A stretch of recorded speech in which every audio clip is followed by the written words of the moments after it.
Salut les Wargamers, c'est Evie de French Bio, votre chaîne de rapport de bataille tuto et live peinture. Aujourd'hui je suis en compagnie de Père Castor pour la lecture et l'analyse du nouveau livre d'armée pour les Black Templars. Les Black Templars sont une armée ultra populaire qui font partie de la grande famille des Space Marines. On est donc ici sur un codex supplément, mais vous allez voir, on est quand même très loin finalement du codex aussi bien papier que du codex écrit par l'ami Roboute Gulliman. En tout cas, toi, t'as joué au championnat du monde d'ailleurs, les Black Templars, avec une liste magnifique, avec 120 Crusaders, 120 croisés. Toi, déjà, comment est-ce que tu aurais défini le gameplay Space Marine Black Templar, et comment est-ce que là tu penses qu'on va faire le virage? Pour moi, le Black Templar tel que je l'avais joué à 2 reprises, donc l'année dernière et l'année d'avant, c'était un gameplay plutôt de corps à corps, plutôt de grosse pression. Donc on va sur la table, on a les gros muscles, on a les grosses couilles et on va tabasser l'adversaire. Bon, c'était le premier gameplay de Horde Space Marine qu'on pouvait voir jusque-là et qu'on a un petit peu inventé, puisque c'est un gameplay de Horde mais qui n'avait pas les mécanismes classiques de la Horde, les surge moves quand on te tire dessus qui peuvent permettre d'engager l'adversaire, ou les mouvements quand on rentre dans tes 9 pouces pour pouvoir aussi engager l'adversaire comme on l'a vu chez Khorne. Ils n'avaient pas ça. Il est possible qu'on ait donné à Game Workshop des idées. Et donc là, on va voir qu'il y a les deux. Et donc, ça va être un gameplay de corps à corps, où on va vraiment à la cogne. Même quand on a envie de tirer, on verra qu'ils nous ont proposé des subtilités qui nous permettent d'aller tirer à courte portée. On va vraiment à la cogne. Donc c'est ça le gameplay. Yes, vous allez voir que, déjà on vous le dit tout de suite, c'est la première fois qu'un chapitre Space Marine ne bénéficie pas de la règle d'armée Space Marine. Ouais. Donc il va vraiment falloir, et c'est une excellente chose, apprendre à tout relire. C'est extraordinaire. Comment est-ce que Game Workshop, après 2 ans de V10, arrive à réinventer complètement le Space Marine indirectement grâce à ça? On va rentrer dans le détail des règles dans quelques secondes, mais donc il faut imaginer qu'on perd le serment de l'instant, que la règle de vœu pour les gens qui connaissaient déjà le Black Templar est passée de règle de détachement à règle d'armée, mais que vous pouvez aller chercher tous les détachements Space Marine, et bien évidemment, vous allez en avoir 3 dans ce livre. En tout cas, toi, quelle était ta surprise? Et une partie du codex avait un petit peu leak, et donc des personnes ont commencé, comme d'habitude, à crier justement à l'hérétique, en disant ouais, ça s'énerve, et ainsi de suite. Mais toi, c'est quoi ta vision quand justement tu as eu à manger là-dedans? Mais moi déjà, j'avais hyper hâte de voir quel était le codex que j'allais faire nerfer, parce que ça fait bien 8 mois que c'est pas arrivé, donc ouais, merci. Et donc franchement, je suis ravi, parce qu'on a vraiment à manger. On a 3 détachements qu'on va voir qui sont des détachements spécifiques Black Templar, avec des mécanismes nouveaux, avec tout ce qui est le power creep utile, donc c'est-à-dire les nouvelles mécaniques que Game Workshop a inventées dans les 8 derniers mois, qui sont attribuées à ce chapitre. Mais on a aussi tous les détachements qu'on connaît, exception faite de 1 qui marchait sur le serment d'instant, pour des raisons évidentes. Quand on supprime le serment d'instant, première compagnie, bien évidemment, voilà, on enlève le détachement qui marche sur le serment d'instant.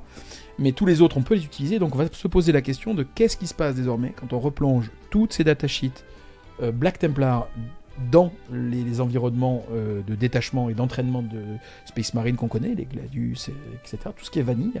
Et donc ça, c'est un travail de build énorme, parce que ce sera à envisager sans le serment de l'instant, mais avec ses vœux et avec ses datasheets qui ont un énorme swag, quoi. Vraiment, c'est vraiment une dinguerie. Moi, je kiffe de ouf ce qui est en train de se passer. Donc là, on va avoir des détachements Black Templar qui sont pas extrêmement souples sur le plan tactique. On a l'habitude de ça, plutôt basé sur la brutalité, pas trop d'advance charge, pas trop de fallback charge. Donc du Black Templar classique, du muscle, de la cogne. Mais tout ça peut être plongé dans des environnements d'entraînement de Space Marine plus tactiques, plus souples, comme la Gladius. Et donc voilà, l'environnement de build est infini. Et moi, j'ai hyper hâte. Donc ne queenez pas, vous êtes méga gâtés. Ok. Autre question pour toi, quelqu'un qui demain voudrait commencer Warhammer ou commencer Space Marine et qui jetterait son dévolu plutôt esthétique ou au niveau du lore, c'est-à-dire de l'histoire, sur les Black Templars, est-ce que tu penses que c'est cool de commencer cette collection en termes de plaisir de jeu, de latitude de stratégie? Ça va dépendre aussi de votre tempérament. Moi, je trouve toujours cool d'être un petit peu en marge. Les Black Templars, c'est un peu les mecs à qui on a dit il faut compter le nombre de Space Marine, il faut les limiter, on refait pas les légions. Ils ont dit ouais, t'inquiète, nous on se casse. On n'a pas de planète dans les vaisseaux, on t'écoute pas. Puis là, ça se voit vraiment, on t'écoute pas, on n'a même plus le serment d'instant. On ne fait plus partie du codex. Niquez-vous. Donc, déjà, moi j'aime bien. C'est un peu mon. Ça me parle, ça résonne en moi. Si vous êtes un peu des mecs qui aiment bien suivre, faut jouer Ultramarine, allez-y, jouez Ultramarine, formidable. Reboot, tout ça, ça a du swag. Moi, j'aime pas trop Ultramarine. Ça n'est pas un manque de personnalité que de respecter les règles. Eh ben, on va te laisser assumer cette phrase. Voilà. Moi, je suis plutôt chaotique bon, tu vois. Toi, manifestement, t'es un putain de paladin, loyal bond. Voilà, t'es un GK, quoi. C'est une sorte de GK. Voilà, deux salles, deux ambiances. On en reparle dans quelques jours. Emotional damage. Bon, bref. Donc, non. Voilà. Donc, si vous aimez un peu ça, en matière de positionnement, vous allez être gâtés. En plus, leur design est quand même dingue. C'est-à-dire que vraiment le côté confrérie, croisé, templier, quoi. Moi, je viens du sud, donc je veux dire du sud-ouest. Donc, moi, il est franc-maçon. Les cathares. Aussi. Il fait partie de la chambre. Il fait partie de la loge. Oula, ah d'accord. Non, mais moi je viens du sud-ouest, donc les cathares, tout ça, voilà, ça me parle. Donc non, moi j'adore. Et puis en plus de ça, alors par contre en matière de jeu, on n'est pas sur une armée de débutants, comme à chaque fois. Dès que ça implique du corps à corps, et dès que ça implique des hordes, c'est vraiment pas débutant. Mais du coup, si vous savez jouer ça, derrière vous avez la capacité de jouer beaucoup de choses. Après, vous êtes aussi Space Marine, c'est-à-dire que c'est moins facile que la règle du serment de l'instant à base de je peux tout reroll et ça tombe, mais vous avez accès à tout l'arsenal, en tout cas Space Marine. Donc ça, c'est plutôt cool. Par ailleurs, on va voir dans ce nouveau codex que les mécanismes qui étaient très fortes et parfois un peu frustrantes de résistance ou même d'hyper-résilience ont disparu, au profit de grandes nervosités, de choses beaucoup plus intéressantes en matière d'interaction avec l'adversaire. Donc c'est pas moins fort, c'est différent. Donc tout ce qui est par exemple insensible à la douleur à 5+, qui brisait totalement les mécanismes d'attrition de l'adversaire sur des gros packs de 20, tout ça, ça n'existe plus. On ne le retrouve plus ni dans les reliques, on avait un Tenhauser Bone qui faisait ça, on avait Grimaldus qui faisait ça. Ça n'existe plus, comme vous le voyez dans les vœux, il n'y a plus non plus l'insensible à la douleur à 6. Donc ces mécanismes n'existent plus, l'hyper-résistance n'est pas là. Et par contre, on va récupérer des surge moves, on va récupérer de l'interaction, de la nervosité. Donc, vous allez être un peu troublé au début de ne pas retrouver vos marques, mais par contre, vous allez kiffer parce que ça génère énormément de jeu. En tout cas, pour mieux comprendre tout ça, on va donc vous préciser la règle d'armée. Encore une fois, on oublie donc qu'on n'a plus le serment de l'instant. Donc les règles d'armée, ça va être spécifique à ce qu'on va dire maintenant. Ce sont donc tout simplement les vœux de Templier. Excessivement fort, pourquoi ? Tout simplement parce que vous allez avoir 4 vœux et que vous allez pouvoir le choisir au début de la partie. Encore une fois, il y a beaucoup de choses dans Warhammer 40 000 qui sont écrits sur sa liste d'armée et qu'on ne peut pas changer. Or, là, le fait de se dire, attends, si je pars à un tournoi ou que ça soit avec des copains ou en événement officiel, je vais avoir une règle d'armée qui évolue dépendamment de mon adversaire, c'est excessivement bon. Le premier, ça va être abhorrer le sorcier, détruisez donc le sorcier. À partir du moment où vous allez déclarer comme cible d'une charge un Psyker, alors vous allez relancer nativement la charge, et en plus, à partir du moment où vous allez faire une attaque en mêlée sur un Psyker, vous allez automatiquement avoir la règle précision. Ok ? Ensuite, deuxième vœu possible, relever les défis. Tout simplement le fait qu'à chaque fois qu'en mêlée, vous allez faire une attaque, si votre force est égale ou inférieure à l'endurance de la cible, vous avez plus un bless. Oui. Tu pourras dire que c'est fort tout à l'heure. Ensuite, on va avoir ne tolérez pas que vive l'impur. Là, c'est un désengage charge, et en plus de ça, à chaque fois que vous allez faire le mouvement en mêlée de mise en contact, vous n'êtes pas obligé de vous rapprocher figurine par figurine de la figurine la plus proche, mais c'est bien votre unité qui va devoir se rapprocher de l'unité ennemie. Donc ça veut tout simplement dire que de façon individuelle, vos figurines vont avoir un petit peu plus de latitude, même si en tout cas c'est vraiment de la micro-gestion pour les pros. Oui. Et on termine par défendez l'honneur de l'empereur. Très simple, vos unités de type infanterie vont avoir la règle sticky objectif, c'est-à-dire que si à la fin de votre phase de commandement vous contrôlez un pied objectif, alors vous allez pouvoir vous en éloigner et quand même continuer de garder le contrôle jusqu'à ce qu'un ennemi mette un doigt de pied dessus. Très très fort de série, hein. Ça a été pendant longtemps la très très bonne règle d'armée, notamment certains détachements d'Esgarde, donc c'était plutôt cool. Et en plus de ça, vous allez être éligible toujours avec l'infanterie à faire des actions même après avoir advance. C'est pas mal, hein. C'est vraiment pas mal. Voilà, donc en tout cas, les 4 règles, juste histoire vraiment de tout dire, on va aussi avoir un petit chapitre qui est là plus de la restriction par rapport à qu'est-ce qu'on va être capable de mettre dans une armée Black Templar qui est héritier de Sigismund. C'est le fait bien évidemment que vous ne pouvez pas inclure dans une armée Black Templar d'autres mots-clés, d'autres chapitres. Vous pouvez avoir du Space Marine générique, mais pas de Imperial Fist en la personne, j'en sais rien, de Dirnas Lysander ou autre. Vous avez aussi l'interdiction d'utiliser certaines unités qui sont réécrite ici. En général, c'est tout simplement certains véhicules puisqu'ils vont avoir un fuseur à la place justement des autres armes parce que vous aimez ce qui est chaud, vous aimez les barbecues quand vous jouez un joueur Black Templar parce que vous êtes en croisade depuis 10 000 ans, vous ne savez même pas pourquoi d'ailleurs. Si, moi je sais très bien. Vous savez, nous, que dalle. Et enfin, derrière, et là pour le coup, il n'y a pas de contournement possible, c'est le fait que vous ne pouvez pas avoir de Psyker dans votre armée, quoi qu'il arrive. Voilà donc la règle d'armée. À toi de parler maintenant. Écoute, c'est vraiment une petite dinguerie, moi j'adore. Il y en a 2 qui sont vraiment très forts, 3 en réalité. Le plus un bless quand l'endurance est supérieure à la force, c'est extrêmement fort. parce que c'est souvent ce qui va manquer en attrition à des armées de corps à corps. Tu vas arriver avec tes épées force 4, avec tes épées de mètre force 5. Quand tu vas vouloir taper le mec en face, tu veux ton plus 1 blesse. Donc concrètement, quand on y réfléchit, ça veut dire que au pire, vous blessez sur du 5+. Donc pour les endurances de 5 à 7, 5, 6, 7, vous allez blesser sur du 4+, avec vos épées tronçonneuses. Et pour les endurances de 8 et plus, vous allez blesser sur du 5+. Donc ça veut dire quoi? Ça veut dire que vous avez une équivalent force 6 sur vos épées tronçonneuses. Donc si vous en avez besoin, vous devenez d'une certaine manière un Blood Angel. Plus 2 à la force. C'est ça l'équivalent. Or, le Blood Angel, il n'a que à la charge. Là, c'est tout le temps. Donc ça, c'est très fort. Si vous avez décidé de construire votre armée sans la souplesse tactique du désengagé chargé, que peut vous donner soit un lieutenant, soit le détachement, mettons une Gladius, et bien vous pouvez le choisir dans votre vœu. Donc ça veut dire que vous pouvez aussi adapter vos constructions d'armée pour sortir ces ressources tactiques de vos builds, donc des points que vous payez, mettre plus de muscles et reposer votre ressource tactique sur votre vœu. Ça, c'est une souplesse de build plus qu'une souplesse de jeu, de mon point de vue. Et ensuite, le plus important, c'est que si vous décidez pas de prendre du muscle parce que vous dites j'en ai assez, on est sur en face, c'est de la horde, j'ai assez de muscles pour taper ces petites blattes qui vont me péter les noix. Hop, stick obj, ça c'est incroyable. Et puis advance action, ça aussi c'est incroyable. Je sais pas, moi vous jouez sur terraformation, advance terraform dès le T1, ça énerve l'adversaire. Hein. Ça énerve. Faut juste revenir un petit peu aussi dans l'histoire de Warhammer 40 000. Tout commence en l'an 0. Pas du tout. Pas du tout. Sur cette 10e édition, on rappelle en tout cas que pendant longtemps, pour faire une action, il fallait être éligible au tir. Oui. Donc les unités qui avaient l'advance tir pouvaient faire des actions. Sauf que depuis maintenant 1 an et demi, ça n'est plus le cas. Et donc avoir vraiment écrit dans le dur advance action, c'est vraiment ta gueule à tous ceux qui pouvaient le faire avant. Et ça a une vraie plus-value, quoi. Absolument. C'est vraiment très fort. Moi, ce que j'aime beaucoup dans ce que je vois là, c'est que on perd le serment de l'instant. Ça veut dire que c'est une autre façon de jouer, mais ça veut dire que aussi on a cette adaptabilité en début de partie qui est vraiment extrêmement forte. Ce que j'ai en tête d'adaptable dans le jeu, c'est peut-être le tyrannide qui choisit sustain contre les infanteries ou létal contre les véhicules. Et c'est du détachement, c'est pas de la règle d'armée. Et c'est pas mal, c'est déjà bien. Et là, on est sur autre chose. Là. Ce que je reprocherais un petit peu, c'est que la règle aborrer le sorcier est un peu faible. C'est toujours un peu difficile à adapter ça. Parce que si tu le mets trop fort, quand tu croises un sorcier en face, tu le pulvérises et c'est gratuit. Là, c'est vraiment faible. Je pense que je joue contre un Thousand Sun, je prends même pas ça. Ouais. En fait, parce que relancer les charges contre... tu vas chercher le plus un bless contre un TS. Tu vas chercher, parce que tu vas vouloir taper Magnus, tu vas vouloir taper ses mutalites, tu vas prendre le plus un bless. Ou tu vas prendre le stick obj, parce que comme il va te péter la gueule, tu vas vouloir un stick obj.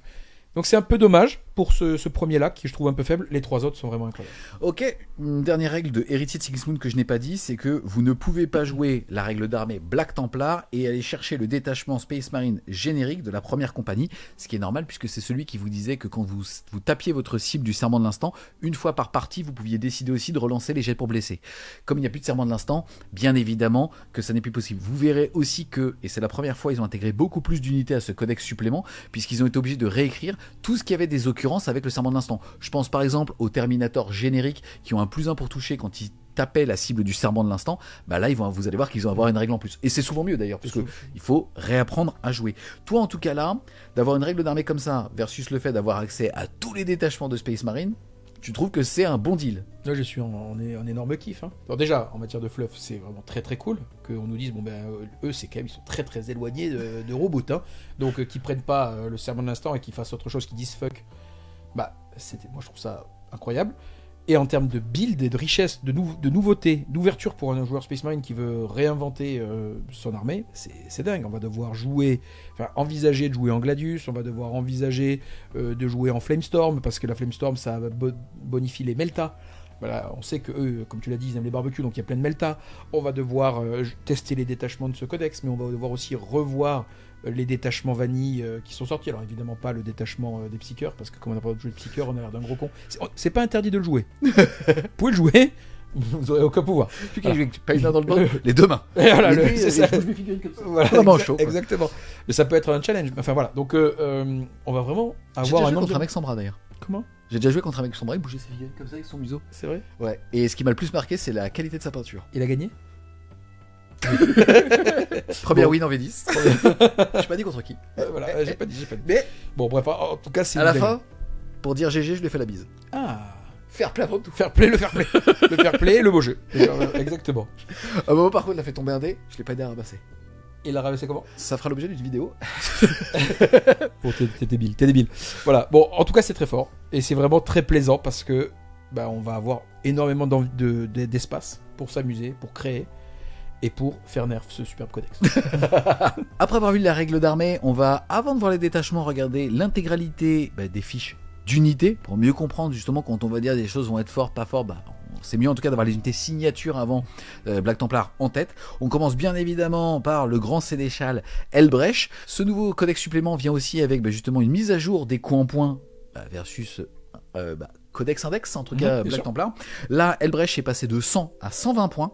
Maintenant, alors, beaucoup de choses à dire. Déjà, il est passé contrôle d'objectif 3. Ensuite, il va avoir comme bonus aux unités qu'il rejoint, à savoir qu'il peut rejoindre les assauts intercesseurs, les croisés, les intercesseurs de base et bien évidemment les frères d'épée. La règle qui leur donne plus une attaque et plus un en force, tout le temps. Il avait plus un force avant, maintenant il a gagné plus une attaque. Yes, et enfin, le fait tout simplement de pouvoir faire des blessures mortelles aussi grâce à sa règle grand sénéchal aux unités ennemies. Par contre, il a perdu le crit 5. Avant, en tout cas, que vous ayez mis un pouce négatif à cette vidéo, déjà sachez que on n'y est pour rien. Et c'est la première chose. Et ensuite... Enfin, toi tu y es pour rien. Moi, on sait pas. Pas faux. Non, plus sérieusement, vous inquiétez pas. En gros, on regardera tout à l'heure, mais énormément d'armes de corps à corps Black Templar ont eu soit touche soutenue, soit touche fatale. Donc, certes, on perd le crit 5, mais il y a un autre personnage qui le donne. On va en parler tout à l'heure. Et puis plus une attaque, parfois ça compense tout à fait, donc c'est pas du tout inintéressant. C'est toujours une énorme machine à peindre, et donc il fait 6 attaques 8-3-3 ou 12 attaques 6-3-1. Donc il est toujours intéressant. Il est moins intéressant tactiquement qu'avant, ça c'est sûr. Parce que le crit 5, ça permettait vraiment de synergiser beaucoup. Moi, on verra tout à l'heure, mais comme il donne plus une attaque, il donne beaucoup de valeur aux attaques qui ont plus de valeur que des attaques d'épée de Chainsword, et donc d'épée tronçonneuse, et donc plutôt je le verrai dans des frères d'épée. Pas inintéressant du tout. Ensuite, on tourne la page et on tombe sur la deuxième tête d'affiche des Black Templars. Malheureusement pas pour longtemps, qui est le chapelain Grimaldus. Ce qui est bizarre, c'est que vous allez voir, globalement, il a été nerf. Alors encore une fois, vous allez voir, ça sonne comme des nerfs, mais bon, c'est juste lui qui est nerf. Le reste de l'armée est plutôt boosté par rapport au fait d'avoir créé plus de jeux, en tout cas avec son adversaire, et donc plus de plaisir sur une nervosité de gameplay et pas sur un surtanking un peu concon, avec un pack de 20 sur un objectif central. Là, en tout cas, Grimaldus, il a quand même pris 10 points, ce qui est un petit peu incompréhensible. Il va avoir, pour le pack qu'il rejoint, et il peut rejoindre les intercesseurs, les croisés, les infernus, les intercesseurs et les frères d'épée, bien évidemment. La capacité de relancer tous les jets de touche. Il l'avait avant, mais on rappelle que maintenant vous avez perdu le serment de l'instant, à voir si ça va avoir une valeur tactique. Et aussi, au début de la phase de commandement, il va pouvoir, à la manière d'un Primarch, choisir la relique qu'il va utiliser dans son pack. Il va choisir parmi le plus 1 au jet d'advance et au jet de charge, le plus 1 la caractéristique d'endurance des figurines de l'unité, et le plus 1 à la PA au corps à corps. Bon, moi je pense qu'il a ramassé Kemsec lui, parce que Game Workshop a pensé à nous et donc ils ont adapté aux règles Votan ces espèces de petits robots qui le suivent, les Cénobites, et donc ils ne prennent plus de place dans les véhicules. Sauf que pour pouvoir activer les reliques du temple, il ne faut pas être dans un véhicule. Donc, petite dissonance cognitive. Et puis on avait Advance Charge, Fallback Charge et Feel No Pain à 5, qui étaient deux mécanismes extrêmement forts. Là, il a perdu les deux. Plus un endurance, ça fait peur à personne. Plus un PA, c'est pas inintéressant, mais quand on regarde lead avec Grimaldus, ça veut dire qu'on peut pas lead avec d'autres personnages. Donc je pense que lui, il est désormais vraiment derrière. Même la reroll des touches ne le sauve pas. C'est un peu dommage parce que c'est un personnage qui a énormément de charisme. En même temps, on l'a vu beaucoup. Il était auto-include ces 2 dernières années. C'est normal que ça tourne aussi. Il faut pas trop râler. Vous allez voir qu'on est gâté sur d'autres personnages. C'est bon, on fait la transition tout de suite parce que, malheureusement, Grimaldus, en effet, petite perte de saveur. Par contre, quelle est la figurine iconique des Black Templars? Ça n'était pas Grimaldis, c'est... le champion de l'empereur. Bien évidemment, le meilleur duelliste de tout l'Imperium. Là, 90 points, mouvement de 8, endurance de 4, 2+4+, 5 points de vie, commandement de 6, c'est normal, c'est un Black Templar. OC1, quoi agent solitaire, meneur, magnifique. Vous allez pouvoir le jouer comme un électron libre, comme le dueliste par excellence, mais vous allez aussi pouvoir le mettre dans un pack intercesseur d'assaut, croisé, intercesseur tout court, vétéran stand guard et frère d'épée. Il va pouvoir, lui, ce qu'on appelle blanc un dégât, c'est-à-dire qu'à partir du moment où il va subir une blessure une fois par round, mais par phase. C'est fou, ça n'existe pas ça normalement. C'est ni par round, ni par tour, par phase. Par phase. Magnifique. Il fait une parade légendaire. Ouais, enfin au tir aussi. C'est un Jedi, le gars. C'est ça. C'est un Jedi. C'est ça. Et donc en fait, une fois qu'il a raté sa sauvegarde, vous allez pouvoir dire, écoute, ce dégât, il est transformé en dégât 0. Et voilà. Très fort. Et aussi, alors lui, c'est héritier de Sigismund. Quand il charge une unité qui a le mot-clé personnage, il ajoute plus 2 à son jet. Pareil, s'il a rejoint une unité, c'est pour son unité. Et en plus de ça, une fois par partie, il va pouvoir s'énerver très fort et passer en blessure dévastatrice. Ce qui est intéressant, c'est que si on regarde son arme de l'épée noire, elle est anti-personnage 5+, précision. Voilà. Donc, s'il est tout seul, il vous met 6 Mortal Wound en moyenne. S'il est dans un pack d'intercesseurs d'assaut, il vous en met 9. 9, 12. Bon, voilà. C'est pour votre cul. Non, lui, il est incroyable. Donc, vous pouvez le jouer seul. Il va progresser en électron libre vers l'adversaire, il va lui péter les noix, il va le saouler, très bien. Mais vous pouvez aussi le jouer en leader au début. Et une fois que ses petits potes sont tombés, lui, il est encore là. Et il est lone-up. Donc, il va pas se ramasser des tirs à longue distance. Ceux qui vont s'approcher, il va en annuler un. Il va falloir venir le chercher, quoi, les gars. Donc, moi, je le trouve auto-include. 90 points. Auto-include. Voilà. Mais attends, excuse-moi, juste remettons ça dans le contexte. On avait déjà kiffé des personnages comme Méphiston dans les Blood Angels, comme Lucius au niveau des Emperor Children, parce que c'était des duellistes à l'agent solitaire. Putain, là, t'as un missile qui bouge de 8, 90 points, il est magistral. Hein. Oui. On va quand même noter que le champion de l'empereur ne peut pas être pris plus d'une fois. Maintenant, il n'est quand même pas héros épique, et donc on peut lui mettre une amélioration. Oui, il peut recevoir une relique. On avait mal lu la première fois, donc par la suite, on a un peu rigolé, mais il n'est pas épique héros, il a perdu ce mot-clé. Donc, il peut recevoir une relique. Par contre, il est bien limité à 1. En fait, d'une certaine manière, comme un Ctan. En fait, pas épique héros, mais limité à 1. Donc, relique. Ça, c'est cool. C'est vachement cool. Heureusement que c'est pas multipliable, en fait, parce que quand vous êtes agent solitaire, que vous avez supprimé des attaques qui vous sont envoyées une fois par phase, et en même temps, c'est aussi très cool qu'il puisse avoir une relique parce que ça va lui donner des saveurs supplémentaires, des reliques de Smash, Scout 9, ou même des reliques de leader, parce que comme il peut être agent solitaire et leader, ça peut être très très drôle d'avoir les deux, donc moi j'attends de voir. On enchaîne ensuite avec un autre personnage qui va arriver avec une règle très intéressante, c'est le Sénéchal. Il est pour l'instant à 80 points. Il va pouvoir donc avoir déjà le mot-clé capitaine. Il va pouvoir mener les unités d'intercesseur, de crusader, d'infernus, d'intercesseur d'assaut, de vétéran standguard et bien évidemment de frère d'épée. La première aptitude, c'est exemple galvanisant. Tant qu'il mène une unité, vous avez la règle touche critique sur du 5+. Excellent. Oui. Et en plus, une fois par partie, ça reste un capitaine, c'est-à-dire qu'il peut pouvoir s'énerver très fort et ajouter 3 à sa caractéristique d'attaque pour monter à 10 patates de force 5, PA-2, dégâts 2, touche fatale.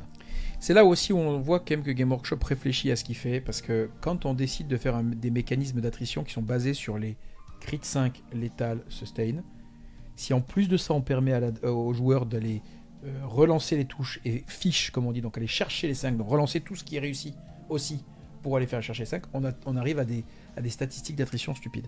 Donc là, il supprime le serment de l'instant qui synergisait trop fort avec ses crit 5. Donc ça, c'est évidemment fort.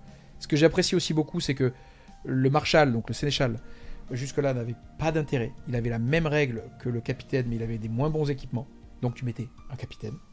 Là, maintenant, il a une règle qui structure l'attrition du Black Templar, le crit 5, et en plus de ça, il est différent du capitaine. Donc plutôt que d'avoir un gantelet avec 8 attaques quand il s'énerve, il a une épée qui va avoir 10 attaques, qui est quand même force 5, mais qui est létale, donc qui va aller chercher des mécanismes d'attrition supérieurs. Alors, je dis 10 attaques parce que plus une attaque par mec autour de toi, c'est son mode d'énervement. Plus une attaque par mec à 6 pouces de toi dans un maximum de 3, bon, ça veut dire 3, quoi. Voilà. Donc je le trouve très bien réussi en matière de game design, et ça fait plaisir parce que jusqu'à présent, tu le prenais pas, tu prenais un capitaine à la place pour le même prix, ce qui était un peu stupide. Et structurant. Yes, on rappelle, il a bien évidemment le mot-clé capitaine, c'est important. Oui. Ensuite, on va passer au Castellan. C'est important aussi, il a le mot-clé lieutenant. Lui, il ne coûte que 60 points. Lui, il va avoir comme première aptitude l'agressivité véhémente. Tout ce qui va se passer, c'est quand lui ou son unité vont vouloir taper, alors l'unité va devoir faire un test de commandement. Attention, c'est pas un test d'ébranlement, parce que si vous le ratez, ça veut dire que vous serez ébranlé, vous êtes complètement con. Non, là c'est un test de commandement. Si vous le réussissez, vous relancerez tous les jets pour toucher. Excellent. Si vous le ratez, vous relancerez que les 1. Donc là, ce qu'on disait tout à l'heure, si vous mettez un castellan, vous allez pouvoir retrouver cette règle de relance des touches pour aller fiche, donc pour aller chercher les 5 pour blesser, en lien avec l'ami Crit 5, parce que vous le verrez tout à l'heure, les épées des Crusaders ont gagné Sustain, et les épées des frères d'épée, ou tout ce qui va être épée de maître, ont gagné Létal.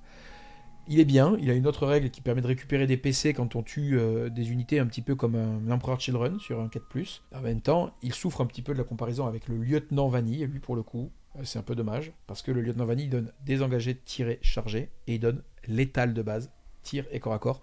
Donc si vous mariez un lieutenant à un marshal, vous allez être Crit 5 Létal, et donc si vous avez des épées tronçonneuses, Sustain. Donc il y a un petit hiatus, parce que comme vous le voyez dans la datasheet, le Castellan, on écrit qu'il peut rejoindre en duo leader un capitaine, comme c'est le cas pour un doyen, comme c'est le cas pour un apothicaire. Le lieutenant, c'est déjà le cas, mais la liste des unités qu'il peut rejoindre est fermée, parce que le codex est antérieur. Donc c'est une liste qui n'intègre pas les croisés. C'était déjà le cas avant ce codex, et Game Workshop avait faqué, et en autorisant les lieutenants à rejoindre en duo des croisés, parce que sinon c'est un peu stupide. Il a le droit de les rejoindre et de les diriger seul, en autonomie, mais il n'a pas le droit de les diriger avec un capitaine qui est son supérieur hiérarchique. Ça n'a pas de sens. Yes, en gros, comme ça avait déjà été faqué, on va partir du principe que c'est bon, mais c'est important en tout cas de faire ce disclaimer, sait-on jamais. Ça sera d'autant plus important quand on parlera justement de l'unité de croisée. Ensuite, on continue avec une nouveauté qui a fait assez plaisir, en tout cas quand on l'a découvert, c'est l'Execrator. Alors c'est une figurine qui coûte 70 points pour l'instant, qui a le mot-clé Chaplain. Intéressant en tout cas comme mot-clé. Par contre, il ne donne pas le plus un bless, il va donner l'Advance Charge, ce qui est plutôt rare, en tout cas dépendamment des détachements dans lesquels on va vouloir aller jouer, donc c'est plutôt cool. Et aussi comme deuxième aptitude, Annihilation Condamnatoire, qui est le fait de devoir faire des tests d'ébranlement à 6 pouces de lui une fois qu'il a pété une unité. Bref, en tout cas intéressant, il peut rejoindre les escouades de croisés, de frères d'épée, et en tout cas le fait de donner 2 séries, en tout cas même potentiellement sur 3 packs l'Advance et Charge, qu'est-ce que t'en penses ? C'est très intéressant en matière de souplesse de construction de liste, parce que c'est une ressource tactique qu'on n'a pas très souvent en Black Templar. On manque souvent de nervosité. Lui, il va en donner. Malheureusement, il donne rien d'autre. Donc, il donne pas un plus un bless ou un fight first ou les mécanismes d'attrition forts. Donc, lui, il va pouvoir diriger un de vos packs qui va vouloir générer de la nuisance. Donc, aller très profondément dans la zone adverse et temporiser le temps que le reste des unités prennent position. Donc il va faire chier lui concrètement. Mais je pense pas qu'on va le voir spammer. En tout cas moi je ne le jouerai pas spammer, je crois pas. Donc il sera pas nerf lui. Lui il sera peut-être pas nerf tout de suite. Ensuite on continue avec le doyen de croisade, 65 points. Il peut rejoindre les croisés, les frères d'épée. Il peut même rejoindre ses packs s'il y a déjà parmi capitaine, maître de chapitre, lieutenant générique ou pas. Et là, ils ont rajouté le mot-clé Execrator. Intéressant en termes de game design, ils y ont pensé, c'est plutôt cool. Il va déjà donner le fait de taper en mourant sur du 4+, au pack qu'il rejoint, et à partir du moment où lui ou son unité ont pété une unité, alors lui va avoir +5, donc passer à 6 de contrôle d'objectif. C'est intéressant déjà qu'on puisse duo lead avec un chaplain, c'est la première fois. Donc pas inintéressant du tout. C'est bien qu'on donne un peu de souplesse, sinon en fait ces doyens on ne les voit pas. En plus on verra qu'il y a un détachement qui est basé sur les doyens, donc pas inintéressant. Après, taper en mourant sur du 4+, c'est pas mal de pouvoir l'ajouter à l'exécratoire, parce qu'on a dit l'exécratoire il va diriger une unité qui va à la mort et qui va générer de la nuisance chez l'adversaire. Donc pouvoir taper en mourant alors que vous avez par exemple pris le vœu plus un bless, c'est pas si mal que ça. Après c'est souvent pas mal de points ces personnages, donc moi je suis plutôt adepte de spammer les personnages au service de l'attrition. En tout cas, on enchaîne ensuite avec enfin une des 2 unités signature des Black Templars, l'escouade de frères d'épée. Très intéressant, on peut les jouer de 4 à 10 figurines, et là il y a un niveau justement de 25 points par figurine rajoutée. Globalement, on est à 105 points les 4, 130 points les 5, 235 points les 9 ou 260 points les 10. C'est vraiment très très bien. Moi j'aime. Alors on a un datasheet qu'on a très peu vu. On l'a vu juste après la sortie de la V10 à Atlanta, un petit peu joué notamment par Stephen Box. Et le problème c'est que c'est trop cher parce que ça n'a pas d'invulnérable. Donc quand ça sort, ça tue sa cible et ça meurt. Là, ils ont quand même bien compris. Donc déjà, ils les ont baissés en points. Et ils ont enlevé le mécanisme d'hyperattrition qui était le plus un dommage sur les épées de maître. Et ils ont rajouté un mécanisme qui leur permet d'être rejouables. Et donc d'envisager de survivre après s'être engagé. Exploiter leur couardise. Voilà. À chaque fois qu'une figurine d'une unité ennemie fait un mouvement de désengagement de cette unité, elle va pouvoir faire ce qu'on appelle un mouvement normal. Alors, c'est bon, j'ai dit ce qu'on appelle. Habituellement, en général, c'est D6, c'est potentiellement aller vers l'adversaire et rentrer à portée de mêlée. Là, que dalle, c'est mouvement normal. Ils ont un mouvement de 6, très bien. S'ils ont des bonus pour X ou Y raison, ça veut dire qu'il sera pris en compte. Mais c'est surtout qu'un mouvement normal permet de faire tout ce qu'un mouvement normal autorise, par exemple, réembarquer. C'est vraiment très intéressant parce qu'eux, ils sont trop fragiles pour être joués à pied. Donc on va les jouer dans un transport, que ce soit un Land Raider ou que ce soit un impulsor, ou même un répulsor. On verra que ça se fait tout à fait désormais, parce que le répulsor a de nouvelles règles. Et on peut imaginer également qu'on peut cumuler cette règle-là avec des règles d'autres détachements. Donc imaginez, vous êtes en Gladius, ben, vous pouvez faire un mouvement réactif de 6, ou de D6 suivant la tactique dans laquelle vous êtes. Ben, vous allez pouvoir faire les deux, et vous barrer très loin, jusque dans votre transport, par exemple. Juste pour expliquer un petit peu ce qu'il dit, en anglais ça s'appelle un trigger, c'est un déclencheur. Il faut savoir qu'une action dans Warhammer 40 000 peut déclencher plusieurs réactions. Oui. Donc par exemple, quand vous avez un stratagème qui vous dit si quelqu'un finit un mouvement à 9 pouces de vous, et ben tout simplement vous allez bouger de D6. Ça, c'est le détachement Gladius. Et donc vous allez faire D6 mouvements, mais mon pote, tu t'étais désengagé comme type de mouvement à 9 pouces de moi. Donc en plus de ça, je fais un mouvement normal. Absolument. C'est simplement votre adversaire qui va choisir l'ordre dans lequel vous le faites, puisqu'il est joueur opérant. Mais vous allez pouvoir faire les deux. Yes, faut rappeler qu'on peut rembarquer à partir du moment où on est à 3 pouces d'un véhicule. C'est-à-dire que là, vous allez pouvoir être à 9 pouces d'un transport avec l'intégralité du pack, certes, mais réembarquer. Ouais. Il faut se rendre compte qu'encore une fois, il faut que l'adversaire ait en tête toute cette géométrie. Et c'est ça qui complexifie justement la lecture du jeu. Et puis ça permet, comme aux échecs, si quelque part, d'avoir des ouvertures de jeu beaucoup plus efficaces. Parce que l'ouverture, ça se joue de deux façons. Soit vous avez des unités très peu chères que vous pouvez engager sur les objectifs, et c'est à celui qui a les unités les moins chères qui ouvre le mieux. Soit vous avez la possibilité d'ouvrir sans mourir. Donc soit vous prélevez au tir, mettons sans ligne de vue, soit vous avez des unités agents solitaires qui vont péter la gueule à des scouts, donc par exemple un champion de l'empereur, soit vous avez ce genre d'unité qui dit moi je m'engage, mon transport est derrière un mur bien tranquille, je te pète la gueule à ce qui est sur l'objectif et je réembarque.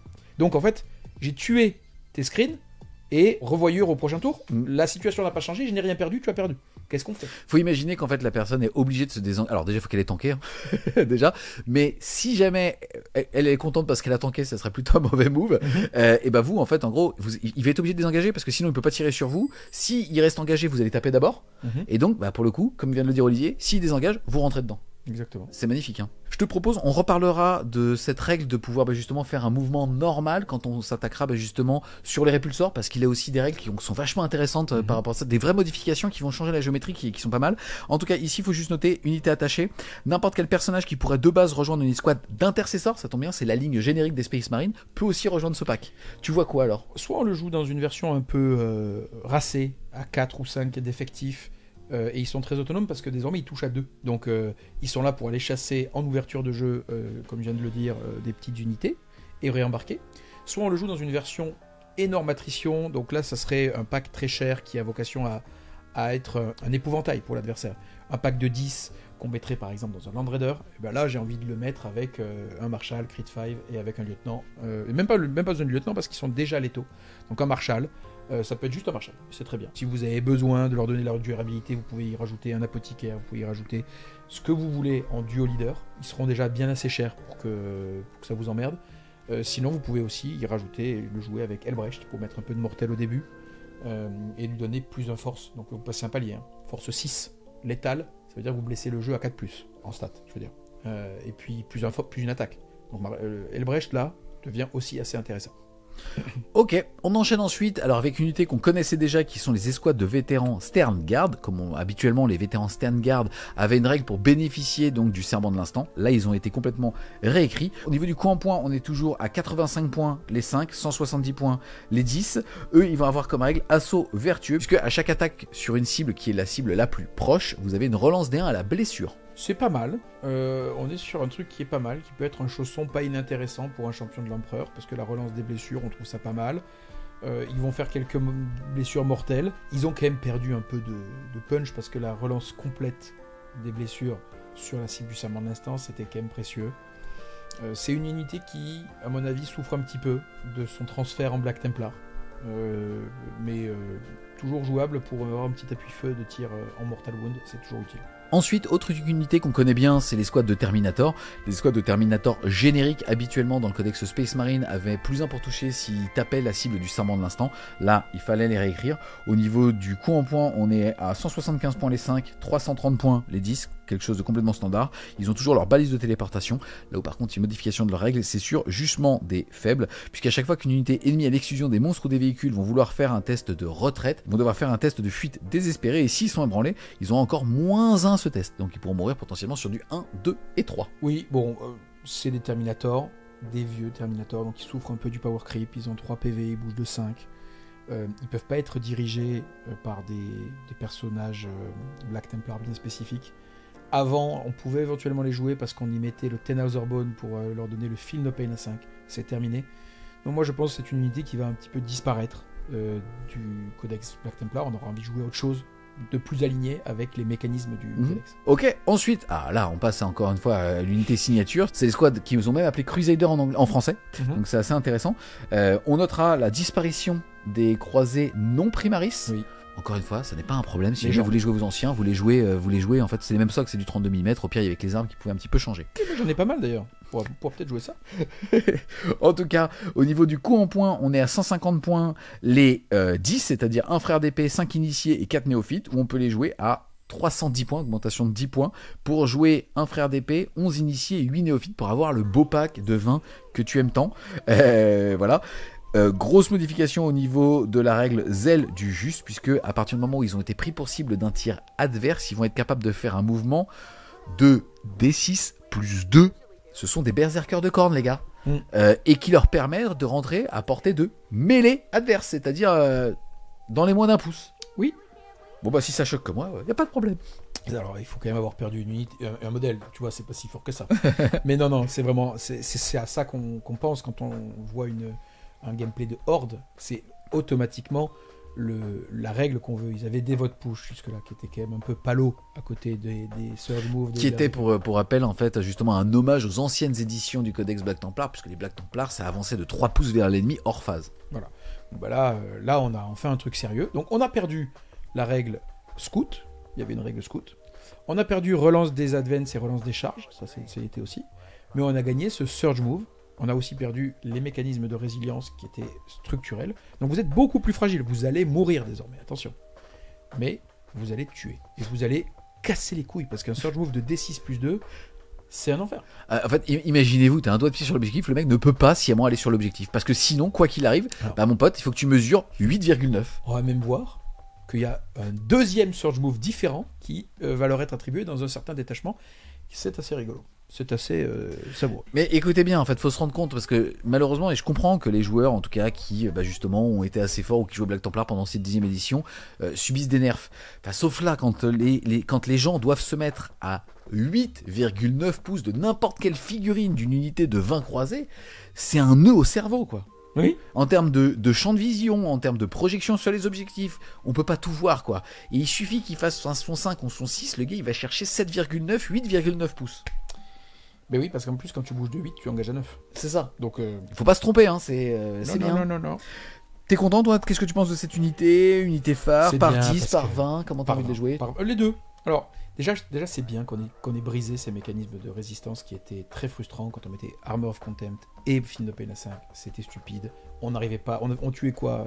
La moitié du pack, les 2 tiers du pack, même quand on attaquait avec un pack entier avec Dante et 6 anges. C'était chiant. Et derrière, on se faisait gifler par les dernières armes et les leaders qui étaient relance des touches, sustain, létal, crit 5. C'était stupide. Là, on va tuer. Là, si tu rentres dans le pack avec un pack d'anges, ils volent, terminé. Donc, ça veut dire que l'adversaire a des solutions. Et ça, je préfère. Parce qu'il faut quand même que ce soit, on récompense le jeu et pas juste le build. Donc ça, c'est cool. Mais de l'autre côté, ce Surge Move, il va aussi récompenser le jeu du côté du Black Templar. C'est-à-dire qu'on va se positionner, on va créer des contraintes, on va être beaucoup dans le contrôle. Et ça, c'est top. C'est pour ça que je disais tout à l'heure, l'exécrator, ça va être une nuisance. Parce qu'imaginez, vous bougez de 6. Et puis, vous faites une advance, une charge. Et donc, vous voterez, vous engluez sur la ligne de front adverse. Une fois que vous êtes là, il va avoir une activation, le gars, avant que vous puissiez jeter un dé pour faire un surge move. Et éventuellement vous mettre à l'abri des autres tirs. Donc c'est quelque part, ce surge move, c'est aussi un mécanisme de résilience. Notamment contre les armées qui sont hybrides, qui font du tir et du corps à corps. Donc si vous tombez sur un mec qui fait que du corps à corps, il va vous gifler, et puis c'est tout. Donc pas inintéressant du tout, et vraiment précieux en matière d'interaction entre les deux adversaires, quoi. On joue pendant le tour adverse, encore une fois, moi je le dis tout le temps, c'est ce qu'il y a de plus fort. Par ailleurs, on a gagné désormais touche soutenue sur les épées tronçonneuses. On a gagné la possibilité avec un vœu d'avoir +1 pour blesser. Donc je vous laisse imaginer un petit peu l'attrition d'un pack qui aurait un marshal pour avoir touche de base, touche soutenue. On connaissait déjà ça avec une relique, mais là c'est juste un petit personnage. Un lieutenant pour avoir touche létale, crit 5. Et un +1 blesse le cas échéant parce que oui, vous n'avez pas un chaplain, mais vous avez juste un vœu. Le vœu. Et les épées tronçonneuses, mon gars, elles vont vous arracher la tête. Voilà. Donc les packs, ils vont rigoler 0-0. Vous n'avez pas le droit de vous faire toucher par un pack, puisque ça ventile. Le coup en point, qu'est-ce que t'en penses? 310? C'est le coup en point du pack aujourd'hui. C'est mérité, parce que si on compare par exemple au Space Wolf, 270 points les 20, mais les Space Wolf n'ont pas d'armes spéciales. Là, il y a 4 gantelets. Il y a un sergent qui a une épée sérieuse, dommage 2, létale. Eux, ils ont un Surge Move in-build. Donc, c'est largement mérité. Et je crois que c'est un tout petit peu en dessous des Berserkers. Les Berserkers, ils ont aussi accès à d'autres mécanismes de résistance qui sont toxiques. Et des leaders qui leur permettent de faire taper à 3 pouces, piler une conso de 6, stay létal. Bon, bref, c'est la tomate oignon. Donc, c'est bien. C'est bien. Ok, on enchaîne ensuite avec l'impulsor, bon transport qu'on connaît bien, hein. En tout cas ici il est dans ce livre tout simplement parce qu'en fait lui est équipé d'un fuseur, donc en fait il va être à 85 points, c'est exactement la même chose, on vous rappelle, hein, c'est véhicule d'assaut puisque après que le véhicule est advancé, les unités vont quand même pouvoir débarquer et agir normalement sauf au regard des charges. On connaît celui-là, il n'a pas changé dans ses règles, juste il a un multimelta supplémentaire, il sera précieux parce qu'on verra qu'il y a un détachement qui n'est pas inintéressant qui base ses mécaniques sur le up and down dans les véhicules. Donc je sors, je rentre, je booste ma létalité parce que je sors d'un véhicule. Donc à garder en tête. Ok, ensuite on va redécouvrir en tout cas tous les différents types de gladiateurs. On a le Lancer, le Reaper et le Valiant. Globalement, la différence c'est qu'ils peuvent être équipés en plus d'une mitrailleuse aéronale ou d'un multifuseur parce que ils aiment les saucisses, les petits Black Templars. Alors on va pas relire les datasheets puisque ce sont exactement les mêmes. Moi j'ai une question pour toi. On prend le Lancer. Perdre le serment de l'instant, ça veut dire instantanément que tu as envie de te rapprocher des unités qui vont être autonomes. Le Gladiator Lancer était excellent pour ça parce que justement il a une relance intégrée de touches, blesses et dégâts. C'est vrai. Donc là ce qui est bien c'est par rapport à l'index où il nous avait fait payer les multimelta et ça faisait un peu chier parce que ok tu nous obliges à prendre un équipement de plus et tu nous mets 10 points dans la tête. Dis que ce sont des équipements qui sont de base chez les Black Templars et que eux ils ont des multimelta et puis c'est tout et c'est le même prix. Ça me va mieux. Parce que quelque part quand tu joues un Lancer, là, les 360. Voilà. Et d'ailleurs, mis à jour. Mis à jour. Donc, quand tu joues un Lancer, tu veux faire du tir à longue portée. Donc, être suréquipé avec un multimelta qui tire à 18, tu t'en moques un peu. Donc, devoir payer ton Lancer 10 balles de plus, ça fait chier. Là, c'est bien, ils ont corrigé ça. Donc, oui, tu as raison pour répondre à ta question. Le Lancer très autonome avec ses rerolls in-build et ses armes lourdes, donc touche à 2 si jamais il n'a pas bougé, c'est vraiment très intéressant. Mais c'est aussi très intéressant de jouer un Valiant qui va avoir un maximum de multimelta. Mettons que tu joues un Valiant dans une Flamestorm Space Marine, tu commences à avoir quelques tirs de melta. Donc ça peut te permettre aussi de ciseler ton build avec des unités très très très spécialisées, de tailored, comme ils disent en Suède, ton Valiant pour avoir un max de tirs de melta. Donc ça c'est pas structurant dans ce codex, pas besoin d'y passer 1000 ans là-dessus, mais c'est vraiment très intéressant. Tu veux un truc structurant? Oui. Alors on passe au Répulsor. Allez les gars, le Répulsor, pareil, il coûte le même prix en plus qu'un Codex Space Marine, il est à 180 points aujourd'hui, ils ont juste changé la règle. Débarquement stabilisé. En gros, si vous tirez sur le Répulsor à la phase de tir, mais que vous le one-shotez pas, de façon complètement gratuite, c'est pas un PC, c'est la règle, vous allez pouvoir débarquer une unité qui aurait dedans, on rappelle qu'il a quand même 14 places, pas à 3 pouces, à 6 pouces du véhicule. Oui, ça c'est énorme. Non, c'est beau. Ça va créer un nouveau gameplay. Moi j'adore. Absolument. Tu en mets 2 sur les côtés, tu me tires dessus, mon gars. J'ai endurance 12, sauvegarde à 3. Je suis pas un Land Raider, mais 16 points de vie. Tu peux pas moins de tape. Automatiquement, je vais débarquer, mon pote. C'est-à-dire, j'ai beaucoup d'OC, donc je suis sur un objectif. Donc en fait, tu as raison d'insister sur le fait qu'on est sur des mécanismes d'ouverture. On est sur la découverte d'une nouvelle ouverture à Warhammer 40 000. C'est un trop truc beau. qui est OC5, donc ça peut pas être contesté trop facilement. Tu vas te mettre sur un objectif ou à proximité d'un objectif. S'il essaie de te tirer dessus, tu peux débarquer des unités qui vont pas être Battle Shock. Ça veut dire concrètement que tu vas pouvoir faire une héroïque intervention, tu vas changer la géométrie pendant le tour adverse, tu vas pouvoir mettre de l'objectif contrôle sur une... Et donc lui Je pense qu'il niquer faut son voir sur sécurité. table. Regarde, un répulsor, c'est large comme ça. Il faut imaginer à 6 pouces, vous êtes à ça de la table. Tu vas aussi pouvoir changer la donne, tu as raison. C'est-à-dire que le mec il se dit tiens, j'ai une ou deux tirs de la scan à lui mettre dans la tête, je vais pas le tuer, mais ça sera toujours ça de prix. Tu vois. Mais jamais. C'est encore un truc que les Allemands n'auront pas. Bon. Oui. Voilà. Et donc l'autre il dit ah ouais, comme tu t'étais pas préparé, je fais un débarquement de mes troupes à 6 pas devant, donc maintenant je vais te charger de ton objectif. Voilà. Qu'est-ce qu'on fait avec ça? Ah non mais... Non. C'est très fort. Et la précédente règle était dépassée, elle était mal écrite. C'est-à-dire que c'était, si on vous charge et que vous êtes à côté de votre répulsor, vous pouvez réembarquer. Un mec qui avait un QI supérieur à 40, il chargeait le répulsor, et puis il faisait un peeling sur les mecs, et puis il les tapait, et les autres ils rembarquaient pas. Donc là vraiment bravo. Objectivement, j'adore la règle. Moi je suis super heureux parce que je suis content d'être heureux et que déjà ça c'est important. Non, c'est qu'en fait pour moi il y a toujours eu un problème de positionnement, répulsor exécutionnaire, ça a toujours été des super figurines, mais il y avait trop d'armes, Game Workshop a essayé de les assainir un petit peu et ainsi de suite. Globalement là tu me dis pour 180 points, regarde son arsenal, OC5, 16 PV, c'est une belle valeur, tu vois ce que je veux dire. Et en plus... Mon gars, avec ma largeur, tu crois que je suis là? Je suis là. Je suis archi fan. Pour moi, dès que tu joues Black Templar, en narratif et peut-être même en burné, putain, t'en mets un, quoi. Peut-être même 2. J'adore. Honnêtement, ça te permet, quand on a 2, tu mets des maîtres des épées, c'est peut-être un petit peu cher, mais même des blés. En fait, on s'en fiche. C'est trop bien. C'est trop bien. Soit tu les joues effectivement en pure ouverture, et donc tu mets pas forcément des maîtres des épées, tu mets des unités qui vont avoir des objectifs contrôle élevés, et éventuellement des stick-ups, parce qu'on dit ça. Le mec qui te tire dessus, tu descends des intercesseurs. Ou n'importe quelle infanterie, puisque tu as pris le bon vœu. Tu descends, à son tour, à ton tour, c'est tenu, stick up, tu salut mon pote. Et toi, voilà. Bon, voilà, bravo. Stylé, non, oui, franchement stylé, c'est cool. C'est très stylé. stylé. Encore plus stylé parce que le cadeau est plus gros, c'est le Répulsor Executioner. Lui, pour le coup, il est à 220 points. Bon, c'est la plateforme de tir Primaris par excellence. En général, c'est quand même... Alors, même si c'est que 220 points, c'est beaucoup d'œufs dans un panier, c'est pour ça que les gens ne le jouent pas. Là, la règle...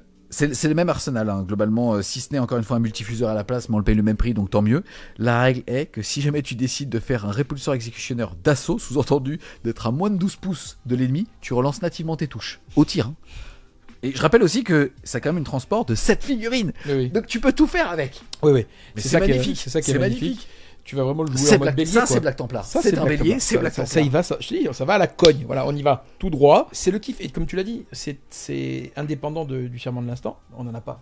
Ou c'est tant mieux. Et ça a toujours été un peu la grande faiblesse de ce Répulsor. Il avait des tirs de grande qualité, mais qui n'étaient pas fiabilisés ni à la blesse, ni à la touche. Là, c'est automatiquement fiabilisé à la touche. Alors, sur les cibles qui sont proches. Moi, je le trouve très intéressant. Sa capacité d'embarquement de 7, elle permet de faire ce qu'on veut. Double leader et 5 mecs. Franchement, je le trouve méga sexy. Il coûte donc 40 points de plus qu'un répulsor classique. Je trouve que ça se discute. Ça se discute vraiment parce que tu vas avoir besoin d'appui-feu quand même. Le reste sera très très très corps à corps.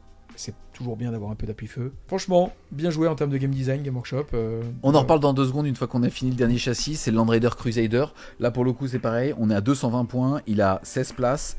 C'est un Land Raider complètement basique qui peut avoir, comme d'habitude, un multifuseur. Lui, on le rappelle, il va avoir 2 règles. La première, on connaît, c'est rampe d'assaut. Après que le Land Raider Crusader ait pu bouger de 12 pouces, vous pouvez débarquer de 3, donc faire 15 pouces au total, et quand même charger. Donc c'est un véhicule d'assaut pour les plus vieux joueurs d'entre nous. Et ensuite, il va quand même avoir une nouvelle règle, c'est le leg de Girulas. En gros, si le Land Raider a tiré sur une unité, tout ce qui a débarqué du Land Raider et qui va taper ce qui avait été pris pour cible au tir par le Land Raider va avoir de base une relance D1 à la touche et à la blessure. J'adore. En fait, c'est un peu l'équivalent des mécanismes de transport assigné qu'on a dans d'autres armées. Sauf que là, c'est avec un Land Raider. C'est assez bien pensé parce qu'on a vu tout à l'heure que les frères d'épée touchaient à 2. Donc relance D1, tout va bien. Et relancer les blessures de 1, c'est pas mal aussi. On a vu qu'ils pouvaient passer force 6 avec Elbrecht. Éventuellement plus un bless avec le vœu. Force 6 plus un bless, relance les 1. C'est-à-dire que vous avez blessé tout le jeu à 4+, relance les 1. Franchement, c'est bien. Hein. Ouais. Franchement, c'est bien. On a fait le tour là, de toutes les unités qui vont faire donc le sel des Black Templars. Avant de rentrer justement sur les détachements, juste regardez à quel point c'est stylé. Tu as les unités signatures qui sont excellentes. Tu as les nouveaux personnages, alors à l'exception de Grimaldus encore une fois, mais putain, t'as envie de les jouer, ils sont beaux. à voir si c'est un glitch ou pas que le champion de l'empereur soit plus unique, mais putain, tu vas avoir 3 petits duellistes en agent solitaire, tu vas avoir 2 répulsors sur le côté, tu vas avoir des packs de vin qui sortent. Juste, excuse-moi, mais enfin, c'est ce qu'on attendait d'une armée de croisés, quoi. Oui. Putain, c'est magnifique. Oui. Tu sais, t'as les lambeaux, t'as les limos, les limousines, ben justement, enfin, pour les Black Templars, on va voir des répulsors. On attendait que ça. Enfin, franchement, le game design, il est ouf. Hein. Et on n'a même pas parlé encore des détachements. Le game design est ouf. On a supprimé ce qui était frustrant. On a mis de la nervosité. On a redonné aux champions de l'empereur de l'allure. Donc franchement, moi je suis vraiment ravi quand on dit tout ça. À partir du moment où on dit on veut supprimer les trucs toxiques des Field No Pain A5 qu'on avait, forcément on est obligé de gifler Grimaldus. C'est obligatoire. Donc bah oui, ok, Grimaldus se fait gifler. Ok. Mais derrière... on en reparle du débarquement. Enfin, en fait, tu vas avoir tellement de trucs. En fait, vous vous rendez pas compte. Je tire sur ton répulsor, ok, pas de souci. Je débarque à 6. Et alors là, Olivier vous a dit sticky up, je te charge dans ta gueule, je me défends, je change complètement la géométrie de la table. Ok, je te tire dessus sur tes croisés, Surge Move des 6+2. Bah, ça va, je peux jouer ou pas? Exactement. Je peux t'enlever des figurines on peut interagir ou c'est vraiment toi qui joues avec toi? Merci. Voilà. Ouais. Franchement, c'est ouf, c'est trop bien. Oui, j'adore. On parle maintenant des détachements. Ils sont au nombre de 3. Vous allez voir, on rappelle encore une fois que vous pouvez jouer tous les détachements Space Marine à l'exclusion de celui de la première compagnie qui permettait de booster le serment de l'instant. Plutôt logique. Là, le détachement, c'est compagnon de véhémence. En gros, vous allez avoir comme règle ferveur du juste. Vous pouvez relancer les jets d'advance et de charge pour les unités Adeptus Astartes. Bah écoute, c'est très bien quand tu as envie d'aller à la cogne, pouvoir nativement relancer advance et charge, c'est top. Ça veut dire concrètement que on est sur le détachement des chapelains. Donc on est sur le détachement des chapelains et des croisés.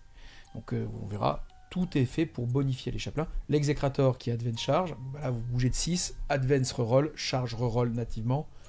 C'est jamais mauvais. C'est vraiment, vous ne dépensez pas de PC dans la relance de vos connexions avec l'adversaire. Pour connecter avec l'unité que vous voulez charger, vous allez relancer la charge, relancer l'advance. En gros, vous allez faire un 5 en moyenne à l'advance et vous allez faire un 8 en moyenne à la charge. Vous êtes ravis. Yes. Au niveau maintenant des optimisations, elles sont au nombre de 4. On rappelle que vous pouvez en prendre maximum 3, mais qu'il faut les payer en points. La première, ça va être l'animus incendiaire qui vaut 25 points, qui permet tout simplement d'améliorer de 1 la caractéristique de pénétration d'armure des armes de mêlée dont est équipée l'unité du porteur. Donc tes épées tronçonneurs qui passent P à -2, tout le reste passe P à -3. Exactement. Donc là c'est ça qui est un peu big, hein, c'est que tu diriges une unité de... Tu as raison de penser aux croisés. Hein. Plus un PA sur des croisés, je rappelle qu'ils sont sustain, crit fire, létal. Avoir plus 1 à la PA, c'est assez ouf, ça veut dire que vous allez pouvoir rendre l'unité que vous envoyez en missile, je pense qu'il ne faut pas en avoir plus de une, moi, parce qu'après ça va devenir très très cher. Au sacrifice, éventuellement avec un Fight on Death, on l'a vu avec le doyen. Vous allez pouvoir lui donner plus 1 à la PA. Sur l'exécrator, c'est vraiment sérieux. Hein. La relique ne se met que sur Chapelain et Judicateur. On rappelle qu'en Chapelain, justement, on a là le nouveau personnage maintenant qui a ce mot-clé là, ouais. Oui, tout à fait. Donc, on verra assez peu finalement, à mon avis, hein, de Judicateur, parce que le Judicateur donne un Fight First. Or, le Fight First, c'est quand vous faites charger de façon un peu classique. Là, vous avez tout ce qu'il vous faut, tous les outils pour pouvoir Surge Move sur l'adversaire et avoir un Fight First de fait, puisque il n'a pas chargé, vous n'avez pas chargé, donc vous allez taper en premier. Donc c'est plutôt sur ce genre de mécanisme-là que vous allez baser vos logiques de Fight First, et pas sur le Judica. Yes, deuxième amélioration, c'est le Paragon du Serment. Lui, il vaut 15 points, il permet tout simplement d'être mis sur n'importe quel type de figurine infanterie. Donc là, pour le coup, vraiment, tout ce qui était Capitaine, Crit 5 et ainsi de suite, vous allez pouvoir l'utiliser. On va avoir plus 1 au jet d'advance pour l'unité du porteur, et vous allez pouvoir faire des advance actions. On rappelle qu'il y a un vœu générique pour le faire, mais encore une fois, l'attitude de jeu, t'as peut-être pas envie justement de prendre ça, quoi. Absolument. Donc ça, c'est quand même assez précieux, parce que ça veut dire concrètement que si vous donnez ça à un de vos gros packs, juste parce que vous avez les points, ce gros pack, il va pouvoir contribuer à votre scoring sans s'immobiliser. Parce que quand c'est tour 1, tour 2, il va avoir envie d'advance et vers ce qu'on appelle un staging point, donc un endroit où vous pouvez l'enchasser et attendre pour pouvoir l'engager. Et c'est sur ce tour 1, ce tour 2, vous allez pouvoir faire, je sais pas moi, un Establish Locus, un Recover Asset, un Terraform. C'est toujours précieux. On rappelle, hein, c'est Advance Action, mais le détachement vous donne la relance de toute façon de l'Advance. Ensuite, on va avoir la Dénonciation Impitoyable qui vaut 25 points, qui permet tout simplement d'être mis sur un chapelain, enfin sur un mot-clé chapelain ou judicateur, et de donner à l'unité relance des touches, tout le temps, pas que quand on a chargé. Écoute, on l'a dit, c'est bien cette relance de touche parce qu'on l'a perdu. Le problème, c'est que ça va pas vraiment comboter avec des crit 5. Donc ça va bien comboter avec les épées qui vont quand même avoir touche soutenue, donc ça va quand même faire du volume. Donc c'est pas mal du tout. Après, ça risque d'être un peu cher. On verra tout à l'heure que les mécanismes d'attrition forts que je recommande, ils sont pas basés sur les chapelains, ils sont basés sur le Marshal et le lieutenant. Et enfin, dernière amélioration, c'est l'éclaireur zélé. Donc c'est sur n'importe quelle figurine Astartes qui va donner à l'unité du porteur éclaireur 6 contre 20 points. Et ben ça c'est pété. Ça c'est pété parce que si tu peux bouger ton gros pack de 20 mecs de 6 pouces pour le sortir des lignes de vue éventuellement d'un couloir, ça veut dire que tu peux te déployer vraiment très à la limite, quoi, vraiment en 24 heures du banc. Et bouger de 6 pour sortir donc des couloirs pénibles de tir, c'est fort. Et quoi qu'il arrive, tu peux le mettre sur un exécrator qui va... Advance charge derrière. Reroll les advance, on rappelle encore. Reroll les advance, et donc tu vas bouger de 12, plus advance, plus charge. Si tu as vraiment la bave aux lèvres, tu le mets sur un exécrator. Si tu veux être plus vite en menace, je pense qu'il faut le mettre sur un gros pack, lieutenant et marshal. Ok, on enchaîne maintenant avec les stratagèmes. On commence par la pieuse offensive. Il vaut un PC celui-là, il va s'utiliser à la phase de combat sur une unité infanterie qui est choisie pour combattre. Elle va pouvoir faire un mouvement d'engagement ou de consolidation de 6 pouces au lieu de 3 pouces. Et enfin, dernière partie de ce stratagème, c'est que si jamais dans votre pack, vous avez un chaplain ou un judicator, vous allez pouvoir le combiner avec le deuxième stratagème qui est le cœur endurci par le devoir. Et en gros, ça va vous permettre avec une unité infanterie de ne pas, au moment justement de ces 6 pouces de mouvement, si vous avez utilisé ce stratagème, vous rapprocher nécessairement de la figurine la plus proche modèle par modèle, mais bien de l'unité la plus proche. Oui, les mécanismes de piline conso de 6, c'est structurant lorsqu'on utilise des hordes pour deux raisons. D'abord, pour les raisons d'attrition, comme on a une interface de corps à corps qui est un peu large, parce qu'il faut faire taper 20 connards, ça prend de l'espace. Donc ça permet d'amener un peu plus les mecs au corps à corps. Et juste pour expliquer, moi, ce qu'ils ont donné à d'autres armées, c'est que vous tapiez sur 3 pouces. Là où en fait, il faut être justement à côté d'un copain qui lui-même est engagé. Voilà. Donc là, là, vous avez des règles d'engagement classiques, mais vous pouvez bouger de 6 à la place de 3. Ça, c'est structurant. C'est aussi structurant pour les mécanismes qu'on qualifie de slingshot, donc de fronde. C'est-à-dire que vous avez un pack qui est très étendu, vous chargez une unité, vous allez faire un mouvement de charge avec l'essuie-glace, en fait, avec le bout de votre unité. Vous allez faire 7 en moyenne, 2d6, ça fait 7. Puis après, vous allez pouvoir faire piline de 6 et conso de 6. C'est-à-dire que... Jamais en vous éloignant de la main gauche d'Olivier. Sans s'éloigner de la main gauche. Donc, c'est pour ça qu'on dit slingshot, c'est qu'en fait, vous satellisez. On l'utilise souvent en astronomie, en slingshot, en science-fiction, vous avez des vaisseaux qui se slingshot autour d'un corps stellaire. Bon, là, c'est pareil pour une charge. Et donc, concrètement, en payant ce PC, le bout de votre pack, il va faire 7 reroll, donc plutôt 8, plus 12. Il va bouger de 20 pouces. Et aller mettre son gros cul au C2 sur n'importe quel objectif. Excuse-moi, en fait, en gros, si vous comprenez pas pourquoi est-ce qu'Olivier dit ça, faut donc imaginer que vous allez pas jouer un pack de 21, voire 22 croisés avec les personnages qui rentrent dans le pack.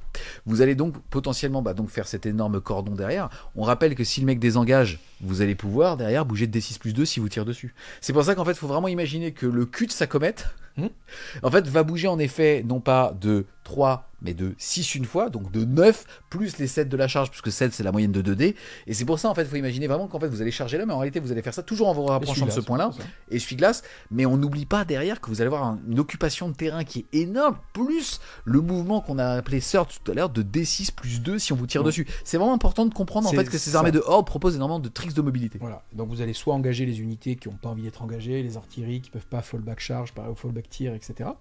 Mais sinon vous allez aussi tout simplement occuper le terrain de sorte que le tour suivant, quand le mec va essayer de vous tirer dessus, vous allez pouvoir surge move de D6 plus 2 sur, donc on a dit de menacer sur 9 pouces autour de cet entretien. Ce stratagème d'engagement à 6, il est très fort de base, mais en plus ça il combote très fort avec le deuxième qui est cœur endurci, qui annule les règles de magnétisme des mouvements d'engagement. Vous pouvez faire un mouvement d'engagement comme vous voulez. Vous pouvez reculer, vous pouvez à la droite, vous pouvez à la gauche, vous allez où vous voulez. Donc, ça c'est un PC, vous le faites de 3. Ça c'est avec n'importe quelle unité Black Templar, donc c'est pété. Mais si en plus de ça c'est une unité chaplain, vous pouvez utiliser les deux, et bouger de 6 où vous voulez. Bon, bah alors là, on est là, ça devient, honnêtement, ça devient n'importe quoi. Donc là, on va où on veut. En fait, on a une liberté. On n'est même plus obligé de se slingshot. C'est pour ça qu'on parle de slingshot, c'est qu'il y a un magnétisme, et donc on tourne autour de ça. Bah là, c'est même plus ça. En fait, vous chargez, vous allez où vous voulez. La main gauche n'existe plus. Ah ouais, mais là... je sais pas quoi dire. Et ben je continue. Alors, pour l'honneur de l'empereur, pour un PC, une unité de type infanterie à la phase de combat qui est choisie pour combattre va avoir la règle précision. On rappelle qu'il y a un stratagème générique qui le donne, mais pour ça, il faut être personnage. Voilà. Bon, donc là, on voit par exemple que ce stratagème-là annule l'utilité du vœu contre les psycheurs. C'est toujours très précieux, parce que si le mec il a rendu visible son personnage, vous allez le précision la gueule, et puis il est pas content. Yes. Ensuite, on va avoir hostilité périlleuse pour un PC à la phase de combat. Une unité qui contient un chapelain ou un judicar va pouvoir avoir une relance D1 à la touche, et si jamais vous ciblez un monstre ou un véhicule, une relance D1 à la blessure. Ça fiabilise beaucoup, c'est pas mal. Encore une fois, comme on l'a dit, c'est le détachement des chapelains et des judicars, donc toute forme de chaplain, puisque les judicars sont des chapelains. C'est très bien pour fiabiliser. Après, je pense on manque de PC. Donc il est un peu, situationnel celui-ci. On continue avec Hérésie engendre le châtiment. Ça coûte 1 PC à la phase de mouvement adverse. Une fois qu'une unité ennemie a fini un mouvement à 9 pouces de vous, quel que soit le type de mouvement, c'est-à-dire mouvement normal, advance ou retraite, d'une de vos unités qui aurait le mot-clé chapelain ou judicar. On rappelle qu'en fait, quand vous rejoignez une unité avec un chapelain ou un judicar, c'est toute l'unité, donc c'est tous les figurines de l'unité qui héritent de ce mot-clé. Alors vous allez pouvoir bouger de D6 et que ce mouvement de D6 vous permet bien évidemment de rentrer à portée de mêlée de toutes ces unités ennemies. Bon, bah là, ça commence à se compliquer pour l'adversaire, parce que vous êtes installé chez lui, parce que vous avez fait votre advance, votre piline conso de Tarba, vous êtes où vous voulez.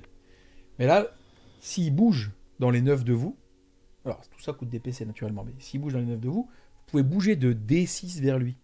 Donc ça veut dire que s'il est dans les 7 pouces autour de vous, vous pouvez l'engager, parce que c'est un mouvement d'engagement. Donc c'est quand même fatigant, sachant que aussi bien vous vous êtes arrêté, vous, à 1 pouce, vous avez fait exprès de ne pas engager, ou vous êtes arrêté devant 2 unités, mettons à 1 pouce de 2 unités, il y en a une qui bouge. Elle bouge pas, elle sort pas des 9 pouces, parce que ça bouge pas de 12. Donc elle bouge. Juste 1, 2, 3 soleil, quoi. On est vraiment dans Swing Game. Parce que du coup, là, vous jetez votre dé et vous engagez la deuxième. Donc, méga pénible. Ça veut dire aussi que si vous êtes derrière un mur, à proximité d'un objectif, vous n'avez pas besoin d'être sur l'objectif pour empêcher son accès. Parce que le mec, s'il vient, vous jetez votre dé, alors il faut faire un beau jet, mais hop, de toute façon, vous allez mettre de l'objectif contrôle sur l'objectif, et puis peut-être même vous allez l'engager. Donc là, ça commence à devenir très très très compliqué. Ce qui a été bien pensé quand même par Game Workshop, c'est que c'est restreint aux unités chapelain. Donc, vous pouvez pas, par exemple, faire ce stratagème-là sur un des gros packs un peu stupides à nutrition que moi je recommande. Vous pouvez le faire que sur ceux qui sont Judicar, chapelain classique, qui restent toujours très forts parce qu'ils donnent le plus un bless de base. Donc vous pouvez choisir par exemple un autre vœu qui dit stick. Complètement. Après, encore une fois, moi, ce que j'aime, si tu veux, c'est que les mots-clés chapelain, tu vas les avoir soit avec le chapelain générique pour avoir le plus un bless, donc booster ton attrition, mais pas booster les mécanismes, on va dire, intrinsèques au Black Templar. Par contre, tu as le nouveau personnage qui a le mot-clé chapelain, qui lui ne booste pas l'attrition, mais qui booste justement l'advance et charge, reroll, advance, reroll, charge dans ce détachement, et qui va te permettre aussi, justement, là pour le coup, d'être sur une armée, c'est même pas de contrôle, c'est de savonnette absolue, quoi. Et alors là, peut-être c'est le moment d'amender un petit peu le propos sur Grimaldus, parce que si vous avez Grimaldus, et que lui il a le mot chapelain, c'est quand même l'alpha chapelain, donc vous avez pris en relique le plus 1 à l'endurance, histoire de tanker un petit peu. Vous vous êtes engagé parce que vous avez décidé de charger une petite unité que votre adversaire est obligé d'engager parce qu'il doit bien jouer. Donc vous avez fait votre slingshot, un PC, vous avez vraiment bougé de beaucoup parce que vous avez relancé votre charge, etc. Là, vous êtes tanky parce que vous êtes en du 5. Le tour d'après, vous allez pouvoir éventuellement mettre plus un PA. Donc ça se regarde en tout cas. Et je rappelle que vous relancez aussi les touches. Donc vous êtes aussi assez intéressant en matière d'attrition. Donc se pose la question de est-ce que ces deux stratagèmes, ce stratagème plus le surge move, ça s'utilise uniquement en nuisance pour mettre un peu l'adversaire échec et mat. Dès que tu bouges, je te rattrape, je m'accroche à ton slip et puis c'est chiant, voilà. Moi j'ai tendance à penser ça, parce que du coup il n'y a pas vraiment besoin d'un pack très cher, parce que vous pouvez même prendre un petit pack dans ces conditions-là. Parce que vous n'allez même pas recevoir d'attrition. On l'a dit, vous engagez un pack de 10 avec un exécrator, vous tuez une unité, vous faites des battle shock autour de vous parce que c'est la règle exécrator, et vous vous arrêtez à côté de 2 unités, à portée de Surge Auto. Bah, si ces deux unités bougent, bah, vous en engagez une. On est vraiment sur un 2-3 soleil. Ouais, c'est vraiment. Ouais, c'est Squid Game. Il nous reste un stratagème à voir, c'est croisé effroyable. Il coûte un PC celui-là. Il suffit à la phase de charge adverse après qu'on ait été pris pour cible d'une charge. On va devoir faire un test d'ébranlement si celle-ci d'unité infanterie avec un malus de -1. Très fort. Très très fort. Hein. C'est-à-dire que le mec déclare la charge avant de voir les dés. Tu fais ébranlement. Donc déjà, ça veut dire que si t'es ébranlé, t'as pas de reroll de charge. Et en plus, tous tes mécanismes d'attrition potentiels, c'est peut-être non. Ou de contestation. Ouais. Donc, non, ça c'est très très fort. En fait, on a un kit de stratagèmes sur ce détachement qui est quand même dingo. On a 2 stratagèmes qui permettent de faire ce qu'on veut en phase de charge. Et ça, pour les amoureux de la micro-gestion, c'est quand même un énorme kiff. On a un stratagème qui permet de dire à l'adversaire, qui sera probablement jamais utilisé, parce que c'est ça qui est très fort avec ces stratagèmes, comme le Surge Auto de Berserk, le Surge A8. Mais le simple fait qu'il existe fait que jamais ton adversaire prend risque. Donc il existe et il ne te coûte jamais un PC. Mais là c'est pareil. Tu peux engager le gars. Est-ce qu'il y a un gars qui va s'approcher de toi et prendre... Donc alors peut-être il va prendre le risque, il va s'approcher à 7, donc il va prendre le risque que tu fasses 6. Mais du coup, comment on fait pour te charger par exemple ? Tu t'approches d'un pack qui a le mot-clé Chaplain. Bah tu prends que des charges à 7. C'est ça que tu veux dire ? Potentiellement, et tu peux pas la reroll parce que mec, tu vas faire un test d'ébranlement à -1 derrière si jamais j'avais pas utilisé mon Surge. En fait, c'est quand même une turbo purge. Et puis on a dit, c'est surtout, alors si tu as mis des chaplains partout, ça veut dire que partout où tu joues, donc mettons que je sais pas, tu as décidé de pas écouter ce que j'ai dit au début et de faire des packs avec des chaplains classiques ou des exécrators, bah, tout à tout instant pourra bouger de D6. Oh, quelle purge! On a fait le tour du premier détachement. Est-ce que c'est ton chouchou? Est-ce que juste qu'on comprenne un petit peu l'échelle de puissance interne et externe à l'armée? On est où là? On est, je dirais qu'on est sur le truc le plus évident parce que c'est celui qui vient alimenter le mécanisme d'ordre que moi je connais bien et qu'on connaît désormais assez bien. On verra que le troisième permet des mécanismes assez intéressants, plus basés sur les tricks, probablement aussi plus chers en organisation. Mais bon, celui-là, il a énormément de saveur et puis il a énormément de swag. Il a vraiment un ADN de ouf. C'est les chaplains, on le sait que les Black Templars, c'est les alpha chaplains de loyalistes. Bon ben, on a des vrais dévots push, mais qui peuvent engager. Tu rentres dans mes neufs? Bah moi je mets le front dedans, qu'est-ce qu'il y a? Tu me tires dessus? Je mets le front aussi. Je vais te charger, je bouge où je veux, je m'en fous. Ce genre de mécanisme, on avait vu ça, il me semble, en V9 sur les Gene Stealer Cult. Et c'était absolument atroce. Bon bah là, c'est atroce. Voilà. On passe maintenant au deuxième détachement. C'est clairement, vous allez voir, celui qui a peut-être le moins de saveur et aussi en termes d'échelle de puissance qui est le moins bon. Alors vous allez voir, il est pas mauvais, hein. Ça en dit long quand même sur l'échelle de puissance. Mais quand même, c'est la force opérationnelle de Vindication. La règle est purgée et sanctifiée. Ça va donc synergiser avec les doyens, puisque à chaque fois que vous allez cibler une unité doyenne qui elle-même contrôle un objectif, en tout cas est sur un objectif, si la force de votre attaque dépasse l'endurance du Black Templar, vous allez avoir -1 pour être blessé. Ouais. Pas mal.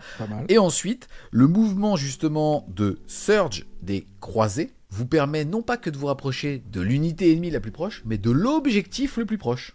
Oui. Pourquoi pas. Et vous pouvez le relancer.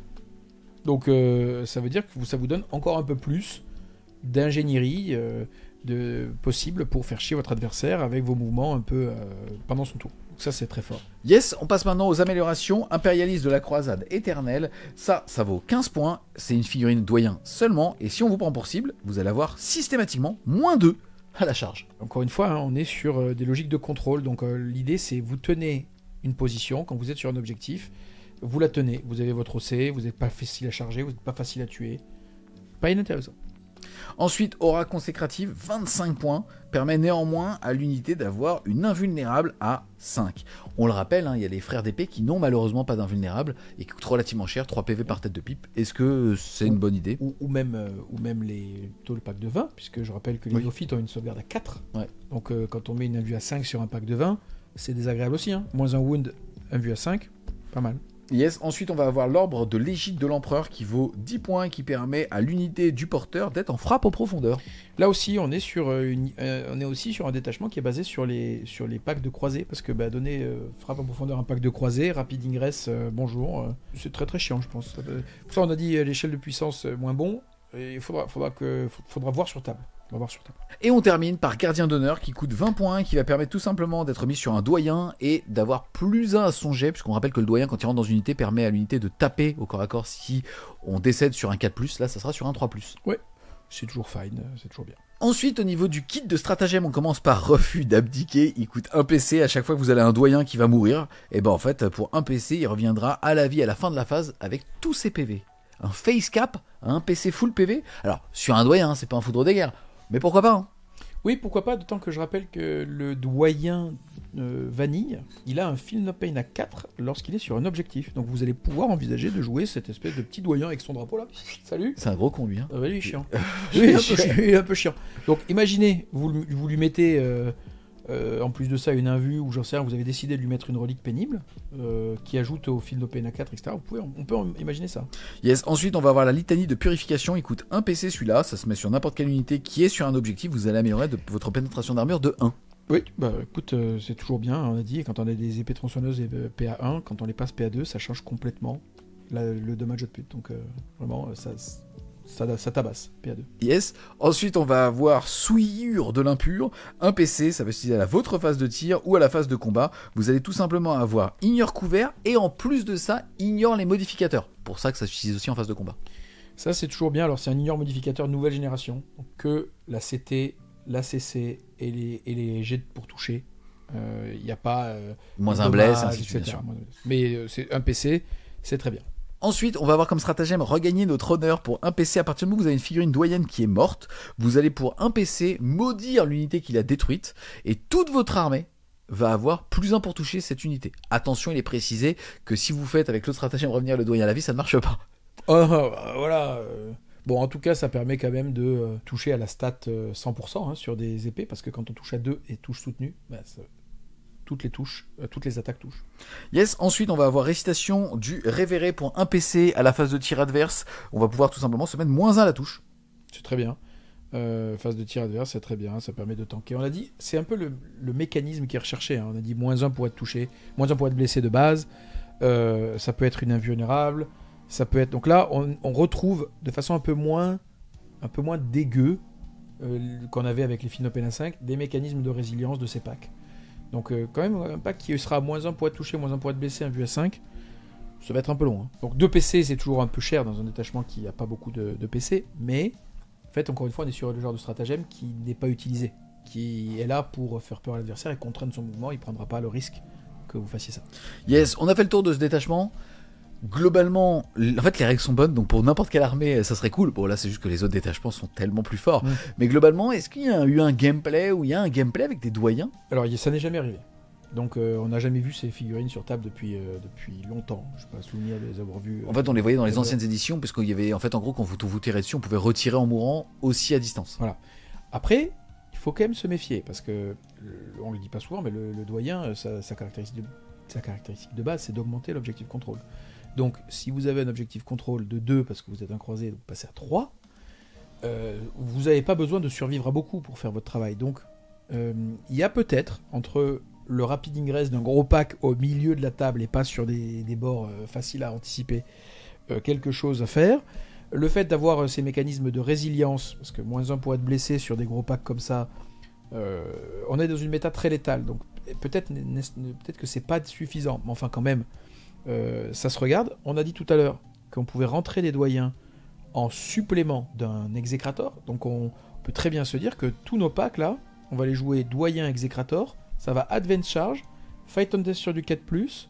Au C3. Au C3, ça va être lui-même le doyen, il passe au C5 très vite.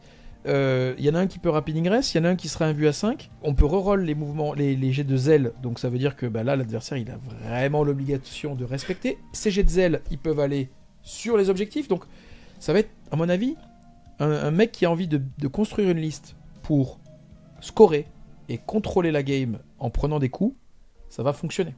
C'est un nouveau gameplay qu'on n'est pas en Space Marine, alors cette espèce de gameplay un peu contrôle à la tyrannide, tu vois ce que je veux dire, pour casser les couilles. Ouais. On peut même imaginer qu'on ajoute des apothicaires pour faire revivre nos gars aussi, enfin, tout ça c'est possible.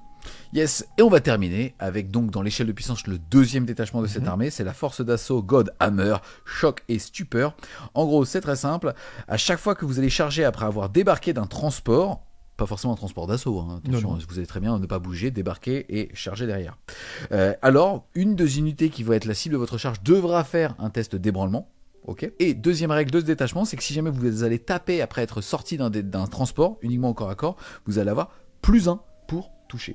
Oui, écoute, moi je trouve ça assez intéressant. C'est un petit peu inoptimal sur le point de vue du game design, parce que les croisés, tu as envie de les mettre au sol, les frères d'épée, tu as envie de les mettre embarqués, or les frères d'épée touchent déjà à 2. Donc il y a quelque chose d'un petit peu inoptimal, mais c'est déjà des règles assez fortes, et on va voir que surtout le kit de stratagème et les reliques sont très intéressants. Au niveau maintenant des optimisations, on commence par le parangon du Führer.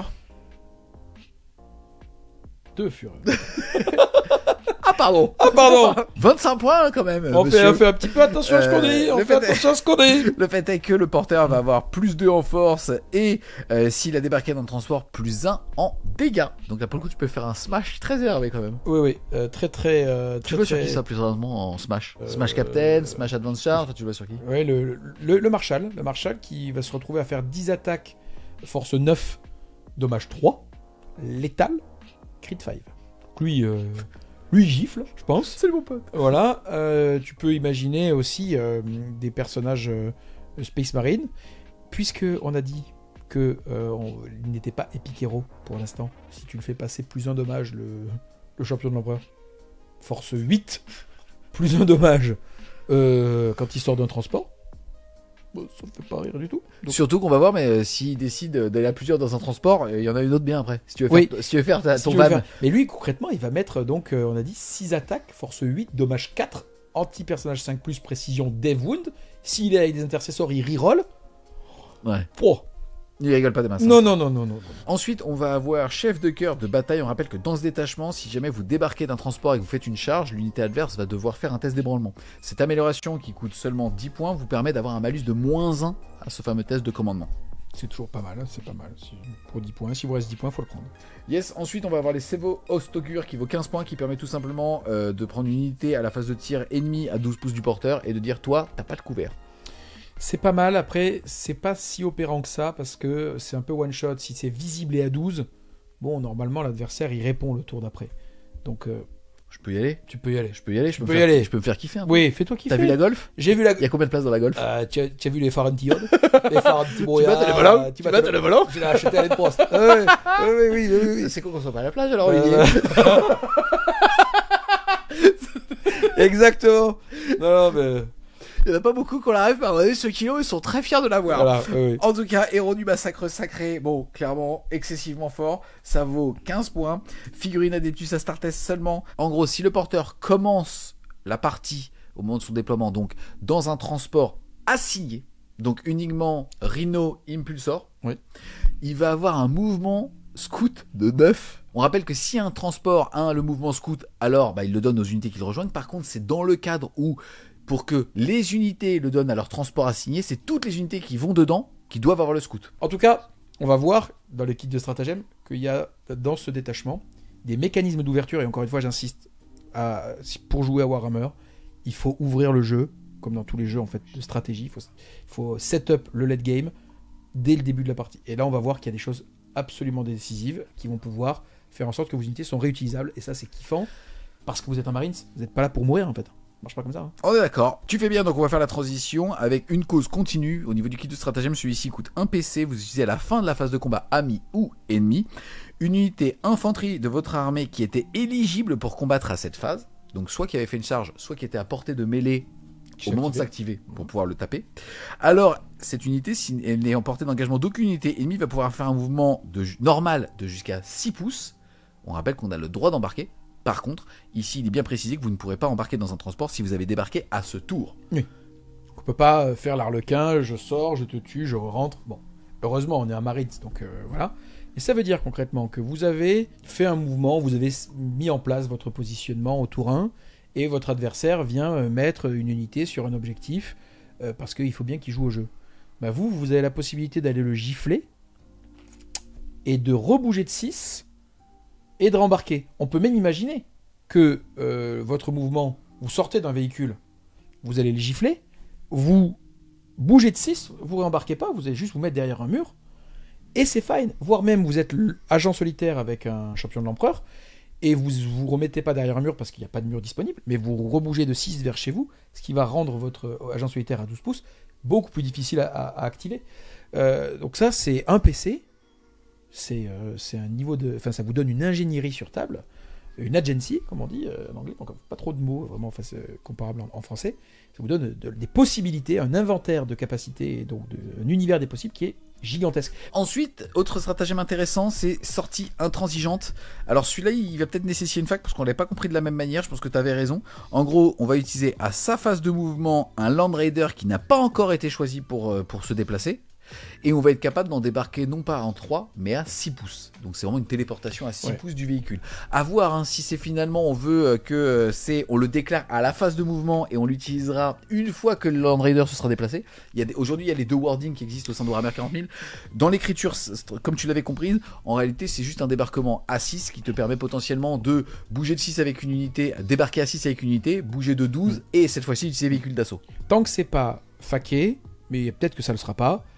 Moi, tel que je le lis, ça veut dire on augmente juste pendant cette phase la portée de débarquement du Land Raider. Ça veut dire que soit vous débarquez avant qu'il ait bougé à l'ancienne, soit vous utilisez l'aptitude rampe d'assaut aussi. Donc en l'état, ça permet de faire des dingues parce que vous avez bougé de 12, débarqué à 6, donc bougé de 18 et vous chargez. On verra si c'est vraiment ça. Je pense que ça doit être ça. Je suis pas choqué que ce soit ça. Ça veut dire aussi que quand on l'utilise avec l'autre, on peut vraiment aller très très loin avec son Land Raider. On rappelle que les frères d'épée, si on désengage 2, ils rebougent de 6. Donc on commence à avoir beaucoup de mécanismes pour avoir une rejouabilité de nos unités autour des Land Raiders. Donc pas du tout inintéressant. Yes. Ensuite, on va avoir Gantelet de l'Empereur Dieu. Ça coûte un PC. On va l'utiliser à sa phase de mouvement sur un véhicule Astartes qui ne s'est pas encore choisi de se déplacer. Et il va pouvoir tout simplement traverser les éléments de terrain. Donc enfin un Land Raider pour le coup qui traverse les murs.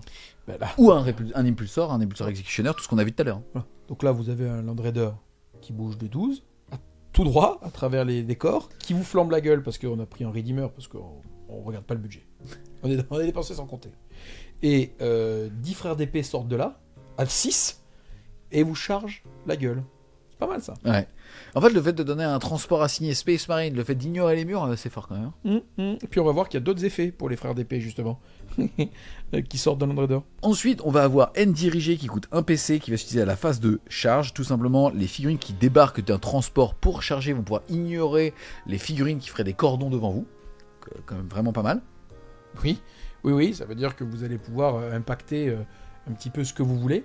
Je rappelle également, parce que c'est ma petite obsession, que le champion de l'empereur a +2 à la charge sur les personnages. Donc le champion de l'empereur qui s'était fait cordonner la gueule pour que t'accèdes pas à l'unité de personnage. Hop là, allez, salut, tout droit. Hein. Moi j'aime bien. Ensuite, on va avoir l'infotirade condamnatoire qui coûte un PC. En gros, ça va vous permettre après justement avoir chargé et débarqué, d'avoir une relance D1 à la blessure. Et si jamais vous avez débarqué d'un Land Raider, c'est une relance complète à la blessure.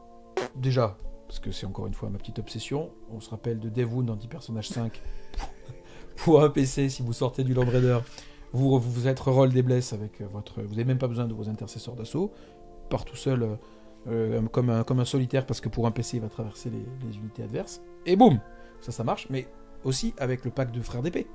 Pack de frères d'épée, s'il a une cible un peu grosse en face, là, il est dirigé par, mettons, Elbrecht, parce que vous avez décidé d'avoir le pack de frères d'épée low cost, donc pas le lieutenant et le marshal. Et vous avez vos... Low cost, Elbrecht. Oui, mais... oui. Ouais, non. Tu as jamais payé à bouffer à lui. Hein. Il vaut mieux l'avoir en photocatable, on est d'accord. Mais là, donc vous avez Elbrecht, vous allez avoir force 6, plus une attaque, vous faites 50 attaques, létale, force 6... reroll les blesses. Donc plus la machine à peindre d'Elbrecht qui du coup va aussi elle-même reroll les blesses.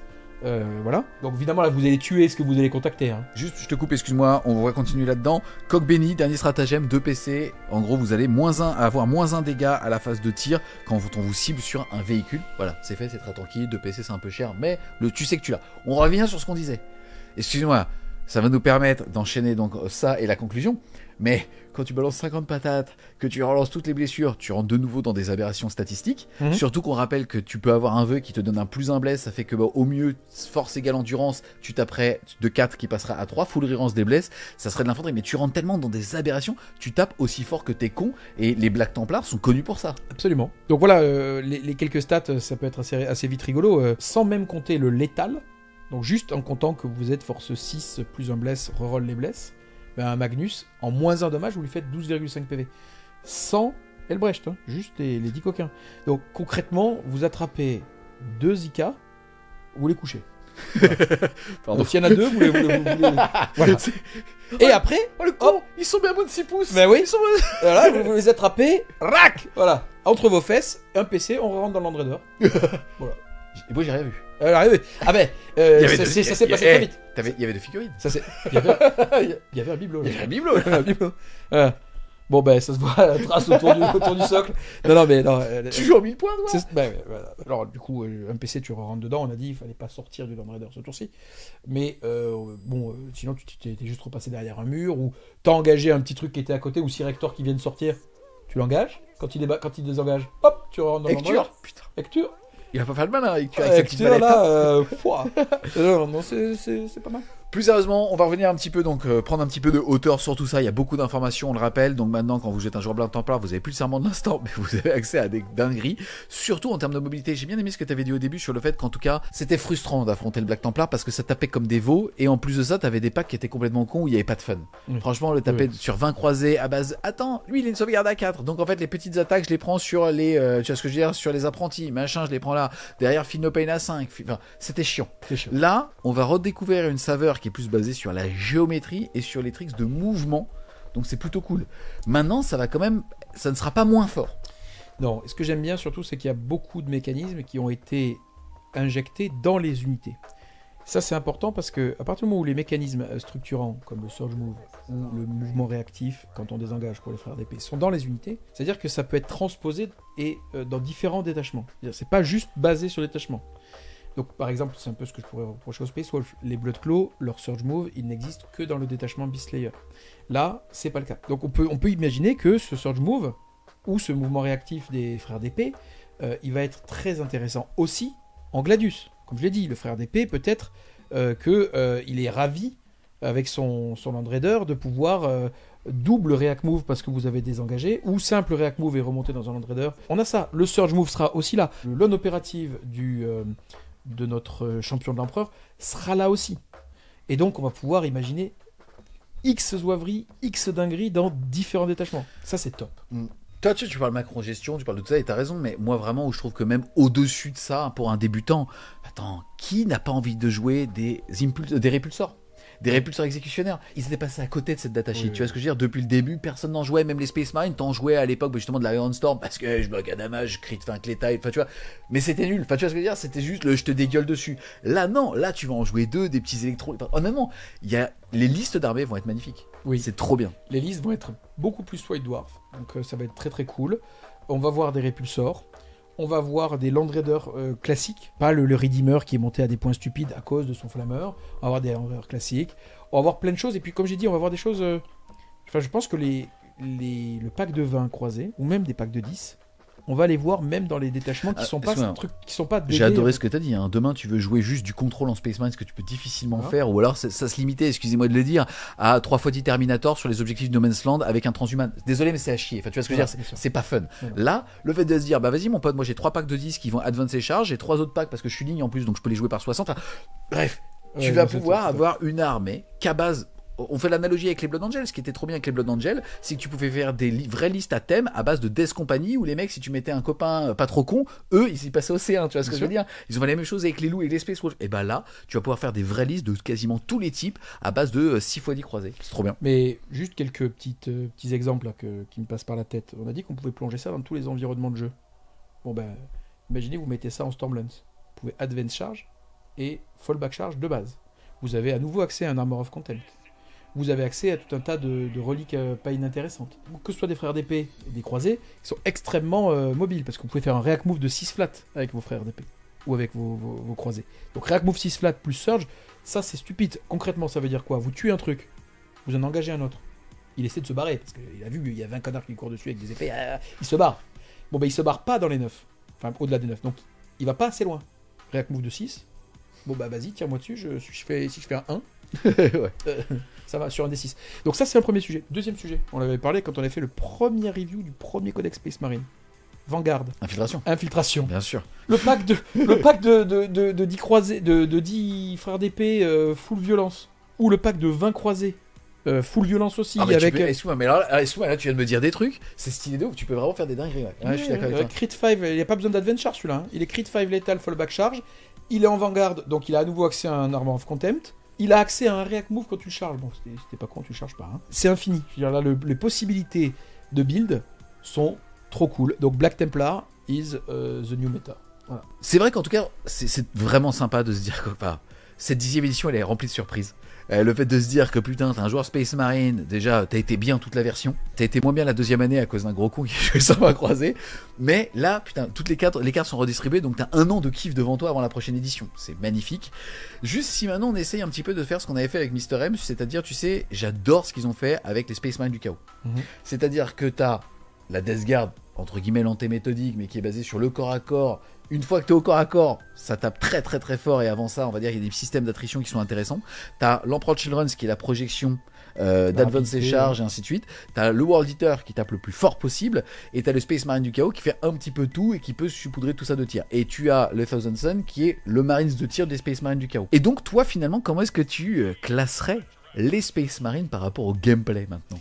En fait, les Space Marines sont en train de shifter dans le game design chez Game Workshop. C'est pas inintéressant. Je pense que ça profile également peut-être une V11 qui arrive peut-être dans un an. En tout cas, ils se posent la question de comment ces règles vont exister. Donc on voit qu'ils ont commencé un premier shift avec le Space Wolf où ils ont fait la dichotomie des deux mots-clés. Là, ils ont fait la même dichotomie, mais ils ont ajouté une variante supplémentaire. Ils n'ont plus le serment de l'instant. Et ils ont annoncé là qu'ils allaient sortir... Je viens juste d'expliquer, encore une fois, il y a une différence entre une unité Space Wolf et une unité Astartes. Exemple, Logan Grimnar vous permet d'arriver un tour plus tôt avec les unités Space Wolf, mais pas Astartes. Donc vous ne pouvez pas avec 3 Inceptors arriver dès le tour 1. Mais vous pouvez avec des Terminators Space Wolf uniquement. Absolument. Voilà, c'était exactement. Non, mais tu as raison. Et ça permet, comme le codex Space Marine est en train de s'enrichir de façon vraiment sérieuse, d'éviter les synergies non souhaitées et toxiques. Et donc c'est assez bien pensé du point de vue du game design. Là, ils vont plus loin. Ils suppriment le serment de l'instant pour les Black Templars, donc on sent qu'ils vont aller vers quelque chose qui donne beaucoup plus d'identité au chapitre. Ils nous ont annoncé le Salamanders. Le Salamanders, c'est plutôt un chapitre du codex. On verra comment est-ce qu'ils nous proposent de le jouer. Peut-être y aura-t-il des White Scars, parce qu'au vu des reveals de cet été. Aujourd'hui, si je devais les classer, je dirais que évidemment on a 2 Space Marines de corps à corps, le Blood Angel, qui est aussi propre à lui-même. Il a le serment de l'instant, mais il est autonome vis-à-vis du codex. Le Black Templar, c'est les 2 Space Marines de corps à corps. On a un Space Wolf qui est un détachement beaucoup plus hybridé, parce que, en tout cas, avant le nerf du tir rapide de l'Iron Priest, il y avait énormément de puissance de feu. Donc on est sur un détachement qui est beaucoup plus dans le contrôle. Ces Terminators sont très intéressants pour contrôler, parce que le -1 pour blesser. En même temps, le pack de Bloodclaw permet d'aller très vite au corps à corps et à la cogne. Donc on est sur quelque chose d'assez hybride. On a l'Ultramarine qui fait tout, et qui a toujours le plus un bless, éventuellement le double serment de l'instant. Donc qui est un petit peu le bread and butter du Space Marine, quoi. Donc lui, c'est vous pouvez le build comme vous voulez. Vous faites pas trop le build au corps à corps quand même. C'est difficile de trouver des unités qui ont du punch. Voilà, on va avoir on a vu qu'il y a le remplaçant de Shrike. Shrike a bien sûr, t'as vu, il est incroyable. On dirait vraiment un putain de corbeau, le truc. Donc c'est trop beau. Donc on va avoir certainement la Raven Guard qui va aussi sortir. Je suis curieux de savoir si ce sont des suppléments toujours dans l'alignement du codex, type ce qu'on a eu avec les Blood Angel ou autre, ou si ce sont des choses beaucoup plus autonomes. Voilà. Donc pour l'instant, la classification c'est corps à corps. Les 2 détachements, les deux codex de chapitres dont on a parlé, Blood Angel, Black Templar. Les autres peuvent être build un peu comme on veut.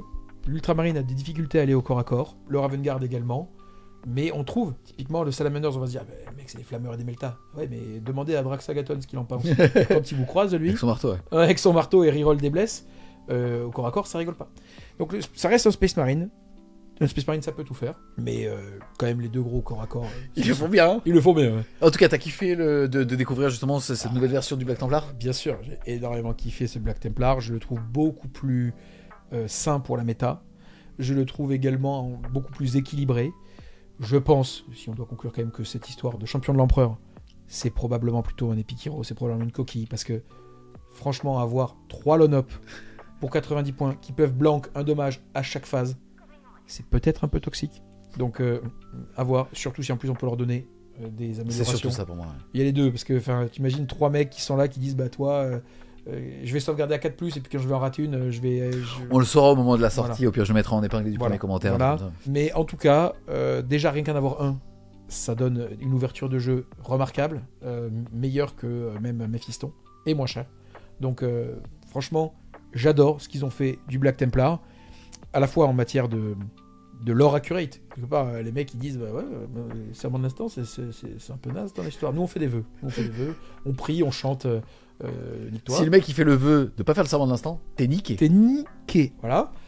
Donc les vœux sont top, l'adaptabilité est top, et surtout, comme j'ai dit, vous allez je pense que dans toutes les listes, vous allez avoir quand même des croisés, quand même quelques véhicules, quand même quelques lones opératives, quand même un peu de tir. Vous allez avoir des listes qui vont avoir une allure de ouf et qui seront encore un peu plus d'allure que mes 120 croisés quand même, qui étaient une liste d'enculés. Faut pas hésiter à le dire.